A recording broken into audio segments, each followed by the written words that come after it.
ಯೇಸು ಸ್ವಾಮಿ ಒಂದು ಮನೋವೇದನೆ, ಮನಸ್ಸಿನಲ್ಲಿರುವಂತಹ ದುಃಖ, ಆ ಭಾರ, ಆ ಯೆರೂಸಲೇಮಿನ ಬಗ್ಗೆ ಇರುವಂತಹ ಕಾಳಜಿ, ಯೆರೂಸಲೇಮಿನ ಬಗ್ಗೆ ಇರುವಂತಹ ಪ್ರೀತಿ, ಯೆರೂಸಲೇಮಿನ ದೇವರು ಎಷ್ಟು ಪ್ರೀತಿಸ್ತಾ ಇದ್ದ ಅಂಬುದನ್ನ ದೇವರಲ್ಲಿ ವ್ಯಕ್ತಪಡಿಸಿದ. ಆತನ ಅಳುವುದರಲ್ಲಿ ನಾವು ಎಲ್ಲವನ್ನು ಕಂಡುಕೊಳ್ಬಹುದು. ಹಲ್ಲೆಲೂಯಾ. ಅಳುತ್ತಾ ಇದ್ದಾನೆ. ಹತ್ತು ಅಲ್ಲಿ ಒಂದು ಮಾತು ಹೇಳ್ತಾ ಇದ್ದಾನೆ ನೋಡಿ, ಯೆರೂಸಲೇಮನ್ನು ನೋಡಿ ಅಳುತ್ತಾ ಇದ್ದಾನೆ. ಯೆರೂಸಲೇಮನ್ನು ನೋಡಿ, ಆ ಪಟ್ಟಣ ನೋಡಿ ಕಣ್ಣೀರಾಗ್ತಾ ಇದ್ದಾನೆ ಯೇಸು ಸ್ವಾಮಿ. ಕಣ್ಣೀರಾಗಿ ಹೇಳ್ತಾ ಇದ್ದಾನಲ್ಲಿ ಒಂದು ಮಾತು ಹೇಳ್ತಾ ನೋಡ್ರಲ್ಲಿ, ನೀನಾದರೂ ಸಮಾಧಾನಕ್ಕೆ ಬೇಕಾದದ್ದನ್ನು ಇದೇ ದಿನದಲ್ಲಿ ತಿಳಿದುಕೊಂಡ್ರೆ ಎಷ್ಟೋ ಒಳ್ಳೆಯದು. ಇದೇ ದಿನದಲ್ಲಿ ತಿಳಿದುಕೊಂಡಿದ್ರೆ, ಸಮಾಧಾನಕ್ಕೆ ಬೇಕಾದದ್ದನ್ನು ನೀನು ತಿಳಿದುಕೊಂಡಿದ್ದರೆ ಎಷ್ಟೋ ಒಳ್ಳೇದಾಗ್ತಾ ಇತ್ತು. ಆದರೆ ಅಂತ ನೆಕ್ಸ್ಟ್ ಅಲ್ಲಿ ಆದರೆ ಅಂತ ಇದೆ. ಅದರಲ್ಲಿ ಸಮಾಧಾನಕ್ಕೆ ಬೇಕಾದದ್ದನ್ನು ತಿಳಿದುಕೊಂಡ್ರೆ ಒಳ್ಳೇದಾಗಿತ್ತು. ಆದರೆ ಅದೇನಾಗಿತ್ತಂತೆ, ಅದೇನಾಯ್ತಂದ್ರೆ ಆದರೆ ಅದು ಈಗ ನಿನ್ನ ಕಣ್ಣಿಗೆ ಮರೆಯಾಗಿದೆ. ಹಲ್ಲೆಲೂಯಾ. ಅಂದ್ರೆ ಈ ಯೆರೂಸಲೇಮು ನೋಡಿ, ಅಲ್ಲಿ ಯೇಸು ಸ್ವಾಮಿ ಹೇಳ್ತಾ ಇದ್ದಾನೆ, ಆ ಯೆರೂಸಲೇಮಿನಲ್ಲಿ ಆಲ್ರೆಡಿ ದೇವರಿಗೆ ಸಂಬಂಧಿಸಿದ ಪ್ರತಿಯೊಂದು ವಿಷಯಗಳಲ್ಲಿ ಅಲ್ಲಿ ವ್ಯಕ್ತವಾಗಿತ್ತು. ಆ ಯೆರೂಸಲೇಮು ಅಂದ್ರೆ ದೇವರ ಆತ್ಮ ನನ್ನ ಜೊತೆ ಮಾತಾಡಿರೋದು. ಆ ಯೆರೂಸಲೇಮು ಬೇರೆ ಯಾರಲ್ಲ, ನಾವೇ ಆ ಯೆರೂಸಲೇಮ್. ಹಲ್ಲೆಲೂಯಾ. ನಾವೇ ಆ ಯೆರೂಸಲೇಮ್. ಅಂದ್ರೆ ಸಮಾಧಾನಕ್ಕೆ ಬೇಕಾದದ್ದನ್ನು ಆಲ್ರೆಡಿ ದೇವರು ನಮ್ಮ ಜೊತೆ ಮಾತಾಡ್ತಾ ಇದ್ದಾನೆ. ಆಲ್ರೆಡಿ ಪ್ರತಿ ವಾರ ದೇವರು ವಾಕ್ಯದ ಮೂಲಕ ಮಾತಾಡ್ತಾ ಇದ್ದಾನೆ. ಪ್ರತಿ ವಾರ ದೈವ ಸೇವಕರ ಮೂಲಕ ದೇವರು ಎಚ್ಚರಿಸ್ತಾ ಇದ್ದಾನೆ. ಪ್ರತಿ ದಿನ ನೀನು ದೇವರ ವಾಕ್ಯವನ್ನು ಓದುವಾಗ ದೇವರು ನಿನ್ನ ಜೊತೆ ಮಾತಾಡ್ತಾ ಇದ್ದಾನೆ. ಪ್ರಾರ್ಥನೆ ಮಾಡಿಕೊಳ್ಳುವಾಗ ದೇವರು ನಿನ್ನ ದರ್ಶಿಸಿ ಆತನ ಸ್ವರವನ್ನು ನೀವು ಕೇಳ್ತಾ ಇದ್ದೀರಿ. ಅಂತೆ ಆರಾಧನೆ ಮಾಡುವಾಗ ಆತನ ಅಭಿಷೇಕ ನೀವು ಹೊಂದಿಕೊಳ್ತಾ ಇದ್ದೀರಿ. ಅಂದ್ರೆ ಸಮಾಧಾನಕ್ಕೆ ಬೇಕಾದಂತ ಪ್ರತಿ ವಾಕ್ಯ ವಚನಗಳು ದೇವರಲ್ಲಿ ರಿಲೀಸ್ ಮಾಡ್ತಾ ಇದ್ದಾನೆ. ಆತನ ಸಭೆಯಲ್ಲಿ ಸಮಾಧಾನಕ್ಕೆ ಏನೇನು ಬೇಕೋ, ನೀನು ಸಮಾಧಾನ ನಿನ್ನ ಮನೆಯಲ್ಲಿ, ನಿನ್ನನ್ನು ವೈಯಕ್ತಿಕವಾಗಿ, ನಿನ್ನ ಕುಟುಂಬದಲ್ಲಿ, ನೀನು ಕೆಲಸ ಮಾಡುವ ಸ್ಥಳಗಳಲ್ಲಿ ನಿನಗೆ ಸಮಾಧಾನ ಬೇಕಂದ್ರೆ ನೀನು ಏನ್ ಮಾಡ್ಬೇಕಂತ ದೇವರು ಸ್ಪಷ್ಟವಾಗಿ ನೇರವಾಗಿ ವಾಕ್ಯದ ಮೂಲಕ ಮಾತಾಡ್ತಾ ಇದ್ದಾನೆ. ಹಲ್ಲೆಲೂಯಾ. ಪ್ರತಿಯೊಬ್ಬರಿಗೆ ದೇವರು ಮಾತಾಡ್ತಾರೆ. ಪ್ರತಿ ವಾರ ದೇವ್ರು ಮಾತಾಡ್ತಾರೆ. ನೀವು ಬೈಬಲ್ ಪ್ರತಿ ದಿನ ದೇವ್ರ ಜೊತೆ ಮಾತಾಡ್ತಾರೆ. ಆದರೆ ನಾವೇನ್ ಮಾಡ್ತಾ ಇದ್ದೀವಿ ಗೊತ್ತಾ, ಆ ಸಮಾಧಾನಕ್ಕೆ ಸಂಬಂಧಿಸಿದ ವಿಷಯಗಳು ನಾವು ಮರೆತು ಹೋಗ್ತಾ ಇದ್ದೀವಿ. ಸಮಾಧಾನಕ್ಕೆ ಬೇಕಾದಂತ ಆ ಮರ್ಮಗಳನ್ನ, ಆ ಗುಡಾರ್ಥಗಳನ್ನು ದೇವರು ತಿಳಿಪಡಿಸುವಾಗ ಅವಾಗ ಮಾತ್ರ ನಾವು ಬಲ ಹೊಂದ್ಕೊಳ್ತಾ ಇದೀವಿ. ಅವಾಗ ಮಾತ್ರ ನಾವು ಆಶೀರ್ವಾದಿಸಲ್ಪಡ್ತಾ ಇದೀವಿ. ಅವಾಗ ಮಾತ್ರ ನಾವು ಒಪ್ಪಿಕೊಳ್ತೀವಿ. ದೇವರು ನಮಗೆ ಎಷ್ಟು ಆಶೀರ್ವಾದ ಇಟ್ಟಿದನಲ್ಲ. ಈ ವಾಕ್ಯದ ಪ್ರಕಾರ ಹೇಳಿದ್ರೆ, ಈ ವಾಕ್ಯವನ್ನು ಅನುಸರಿಸಿ ಹೇಳಿದ್ರೆ, ಈ ರೀತಿ ಪ್ರಾರ್ಥನೆ ಮಾಡಿದ್ರೆ, ಈ ರೀತಿ ನಾವು ಪರಿಶುದ್ಧರಾಗಿದ್ರೆ, ಈ ರೀತಿ ನಾವು ನೀತಿವಂತರಾಗಿದ್ರೆ ನಮಗೆ ಎಷ್ಟೆಲ್ಲ ಆಶೀರ್ವಾದ ಅಂತ ಹೇಳಿ ಖುಷಿ ಪಡ್ತಾ ಇದೀವಿ, ನಾವು ಸಂತೋಷ ಪಡ್ತಾ ಇದೀವಿ ನಾವು. ಆದರೆ ಹೊರಗಡೆ ಹೋದ ತಕ್ಷಣ ಏನಾಗ್ತಾ ಇದೀವಿ ಅಂತ, ನಾವು ಲೋಕದ ಪಾಲಿಗೆ ಜೀವಿಸುವರಾಗ್ತಾ ಇದೀವಿ. ಹಲ್ಲೆಲೂಯಾ. ಲೋಕದ ಪಾಲಿಗೆ ನಾವು ಜೀವಿಸುವರಾಗ್ತಾ ಇದೀವಿ. ಅಂದ್ರೆ ಪರಲೋಕದ ಪಾಲಿಗೆ ನಾವು ಜೀವಿಸುವವರು ಆಗಬೇಕು. ಆದ್ರೆ ನಾವು ಲೋಕದ ಪಾಲಿಗೆ ಸತ್ತವರಾಗಬೇಕು. ಲೋಕದ ಪಾಲಿಗೆ ಸತ್ತು ಹೋಗ್ಬೇಕು. ನಾವು ಇಲ್ಲಿ ದೇವರ ಸನ್ನಿಧಿ ಬಂದಾಗ, ದೇವರು ನಮ್ಮ ಜೊತೆ ನೇರವಾಗಿ ಮಾತಾಡುವಾಗ ಇಲ್ಲಿ ನಾವೇನ್ ಮಾಡ್ತೀವಿ ಗೊತ್ತಾ, ಲೋಕದ ಪಾಲಿಗೆ ಸತ್ತವರಂತೆ ನಟನೆ ಮಾಡ್ತಾ ಇದೀವಿ. ಲೋಕದ ಪಾಲಿಗೆ ಸತ್ತವರಂತೆ ಅಂದ್ರೆ ಇನ್ನು ಲೋಕದ ಸಂಬಳಕ್ಕೆ ಬೇಡ, ಲೋಕದ ಜೀವಿತ ನನಗೆ ಬೇಡ, ಲೋಕದಲ್ಲಿ ನಾಣ್ಯ ಜನರು ಮಾಡುವಂತ ಆ ದಂಧೆಗಳಿರೋದವಲ್ಲ, ಆ ಸ್ವಭಾವಗಳಿರೋದವಲ್ಲ, ಅವು ನನ್ನಲ್ಲಿ ಇವಾಗ ಇದ್ರೆ ಇವಾಗ ತೆಗೆದಾಕ್ಬಿಡ್ದೇವ್ರ ಅಂತ ದೇವ್ರ ಹತ್ರ ಪ್ರಾರ್ಥನೆ ಮಾಡ್ಕೊಳ್ತಾನೆ. ಹಲ್ಲೆಲೂಯಾ. ಇಲ್ಲಿ ಮಾತ್ರ. ಮತ್ತೆ ಹೊರಗಡೆ ಹೋದ್ರೆ ಆ ಲೋಕದ ಸ್ವಭಾವಗಳು ಮತ್ತೆ ಮೈ ತುಂಬ ಧರಿಸ್ಕೊಳ್ತಾರೆ. ಮೈ ತುಂಬ ಧರಿಸ್ಕೊಳ್ತಾರೆ. ಮತ್ತೆ ಅದೇ ಲೋಕದ ಸ್ವಭಾವಗಳು ಇಲ್ಲಿ ಸಮರ್ಪಣೆ ಮಾಡ್ಕೊಂಡಿರ್ತೀವಿ. ಒಂದು ಸೀರಿಯಲ್ ನೋಡ್ಬಾರ್ದು, ಸಿನಿಮಾ ನೋಡ್ಬಾರ್ದು, ಮೊಬೈಲ್ ನೋಡ್ಬಾರ್ದು, ರೀಲ್ಸ್ ನೋಡ್ಬಾರ್ದು, ಗೇಮ್ಸ್ ಆಡ್ಬಾರ್ದು, ಕೆಟ್ಟದನ್ನ ಮಾತಾಡ್ಬಾರ್ದು, ಅದ್ರ ಕೆಟ್ಟ ಸ್ವಭಾವದಲ್ಲಿ ಹೋಗ್ಬಾರ್ದು, ಕೆಟ್ಟವ್ರ ಜೊತೆ ಸಹವಾಸ ಮಾಡಬಾರ್ದು, ಕೆಟ್ಟ ಸ್ನೇಹಿತರ ಜೊತೆ ನಡಿಬಾರ್ದು. ಇನ್ನು ಅನೇಕ ವಿಷಯಗಳಲ್ಲಿ ನಾವು ಇದೊಂದು ಸಮರ್ಪಣೆ ಮಾಡ್ಕೊಂಡು ದೇವ್ರಿಗೆ ಒಂದು ಮಾತು ಕೊಡ್ತೀವಿ. ಯಾವಾಗ ಹೊರಗೆ ಹೋದ ತಕ್ಷಣ ಮತ್ತೆ ನಾವು ಬಲಹೀನರಾಗಿ ಹೋಗ್ತಾ ಇದೀವಿ. ನಾವು ದೇವರಿಗೆ ಬಿದ್ದು ಹೋಗ್ತಾ ಇದೀವಿ. ಹಲ್ಲೆಲೂಯಾ. ಅದಕ್ಕೆ ದೇವ್ರು ಹೇಳ್ತಾನೆ, ಆ ಸಮಾಧಾನ ದೇವ್ರು ನಿಮ್ಗೆ ಕೊಡ್ಬೇಕಂತ ಹೇಳಿ ದೇವ್ರು ಭೂಮಿ ಬಂದಿದ್ದು. ದೇವ್ರು ಬಂದಿದ್ದು ಭೂಮಿ ಯಾಕೆ ಗೊತ್ತಾ, ನಮ್ಮ ಪಾಪಗಳನ್ನು ಅಳಿಸಿ ನಮಗೆ ಪರಿಶುದ್ಧರಾಗಿ ಮಾಡಿ ನಮಗೆ ಸಮಾಧಾನ ಕೊಡ್ಬೇಕಂತೇಳಿ ಯೇಸು ಸ್ವಾಮಿ ಬಂದಿರೋದು. ಈಗಲೂ ಕೂಡ ಅದನ್ನು ಪ್ರತಿ ವಾರ ನಿಮ್ಮಲ್ಲಿ ಸೇರಿಸೋದು ಒಂದೇ ಒಂದು ಉದ್ದೇಶ, ನಿಮಗೆ ಸಮಾಧಾನ ಕೊಡ್ಬೇಕು, ಮನೆಯಲ್ಲಿ ನೆಮ್ಮದಿ ಕೊಡಬೇಕು, ನೀವೆಲ್ಲರ ಐಕ್ಯತೆಯಲ್ಲಿ ಹೊಂದಾಣಿಕೆಯಲ್ಲಿ ಇರ್ಬೇಕಂತೇಳಿ ದೇವರು ನಿಮ್ಮಲ್ಲಿ ಕರೆಸೋದು. ನೀವು ಒಂದ್ ವೇಳೆ ಪ್ರತಿ ವಾರ ಇಲ್ಲಿ ಪ್ರಾರ್ಥನೆ ಇಲ್ಲ ಅಂದ್ರೆ, ಇಲ್ಲಿ ಆರಾಧನೆ ನಡೀತಾ ಇಲ್ಲ ಅಂದ್ರೆ ಅವಾಗ ಹೆಂಗಾಗ್ತದೆ ಗೊತ್ತಾ? ನೀವೆಲ್ಲ ರೆಕ್ಕೆ ಬಂದ ಹಕ್ಕಿಗಳ ತರ ಇಚ್ಛೆ ಬಂದ ಪ್ರಕಾರ ಕರ್ಲಿಕ್ಕೆ ಶುರು ಮಾಡುತ್ತೆ. ಅದು ನಮ್ಗೆ ಹೇಳೋದಿರಲ್ಲ, ಕೇಳೋದಿರಲ್ಲ. ನಾವು ನಡೆದಿದ್ದ ದಾರಿ, ನಾವು ಮಾತಾಡಿದ್ದೆ ವೇದ ವಾಕ್ಯ. ಇನ್ನೊಬ್ರು ಬಂದು ಟೀಕೆ ಮಾಡಗಲ್ಲ, ಇನ್ನೊಬ್ರು ಬಂದು ಅಬ್ಜೆಕ್ಷನ್ ಮಾಡಗಲ್ಲ. ನೀನ್ ಯಾರು ನನ್ನ ಕ್ವಶನ್ ಹಾಕಿದಂತ ಪ್ರಶ್ನೆ ಕೇಳ್ತಾರೆ. ಈಗ ನೋಡ್ತಾರೆ ಅವನಸ್ತರ್ನ ನಾವು ಹೊರಗಡೆ ಜನ ನಾನು ನೋಡ್ತಾ ಇದ್ದೀವಿ. ನಾವು ಹೊರಗಡೆ ಜನ ನಾವ್ ಏನಾದ್ರು ಮಾತಾಡ್ಕೋದ್ರೆ, ನಾವೇನಾದ್ರೂ ಬುದ್ಧಿವಾದ ಹೇಳ್ಕೋದ್ರೆ ನಿನಗೆ ನನಗೆ ಏನಂದ್ರೆ ನಿಮ್ಮ ಮನೆಗೆ ಹೇಳ್ಕೊ ಅಂತಾರೆ, ಏನಂದ್ರೆ ನಿಮ್ಮ ಮಕ್ಕಳಿಗೆ ಹೇಳ್ಕೊ ಅಂತಾರೆ. ಆ ರೀತಿಯಾಗಿ ನಾವು ಕೂಡ ತಯಾರಾಗ್ಬಿಟ್ಟಿದ್ವೇನೋ. ಆದ್ರೆ ದೇವರು ನಮ್ಮ ಮೇಲೆ ನಮಗೆ ಕೃಪಾ ಕಟಾಕ್ಷ ಇಟ್ಟು ಇವತ್ತು ಆತನ ಸನ್ನಿಧಿಯಲ್ಲಿ ಪ್ರಾರ್ಥಿಸುವಂತ, ಆತನ ಸನ್ನಿಧಿಯಲ್ಲಿ ಮೊಣಕಾಲಾಗಿ ಆತನ ವಾಕ್ಯವನ್ನು ಕೇಳಿ ಆಶೀರ್ವಾದ ಹೊಂದಿಕೊಳ್ಳುವಂತ ಮಹಾಭಾಗ್ಯವನ್ನು ದೇವರು ಒದಗಿಸಿಕೊಟ್ಟಿದ್ದಾನೆ. ಹಾಲೆಲೂಯಾ. ಆ ಮಹಾಭಾಗ್ಯ ಒದಗಿಸಿಕೊಟ್ಟ ಅಂದ್ರೆ ನಾವೇನು ಮಾಡ್ತಾ ಇದೀವಿ? ದೇವರ ಭಾಗ್ಯ ಒದಗಿಸಿಕೊಟ್ಟರೆ ಆದ್ರೆ ನಾವು ಒಂದು ತೀರ್ಮಾನಕ್ಕೆ ಬರ್ತಾ ಇಲ್ಲ. ಇವತ್ತೊಂದು ಸಬ್ಜೆಕ್ಟ್ ಇದೆ, ತೀರ್ಮಾನ. ಇವತ್ತಿನ ಸಬ್ಜೆಕ್ಟ್ ಏನ್ ಗೊತ್ತಾ? ತೀರ್ಮಾನ.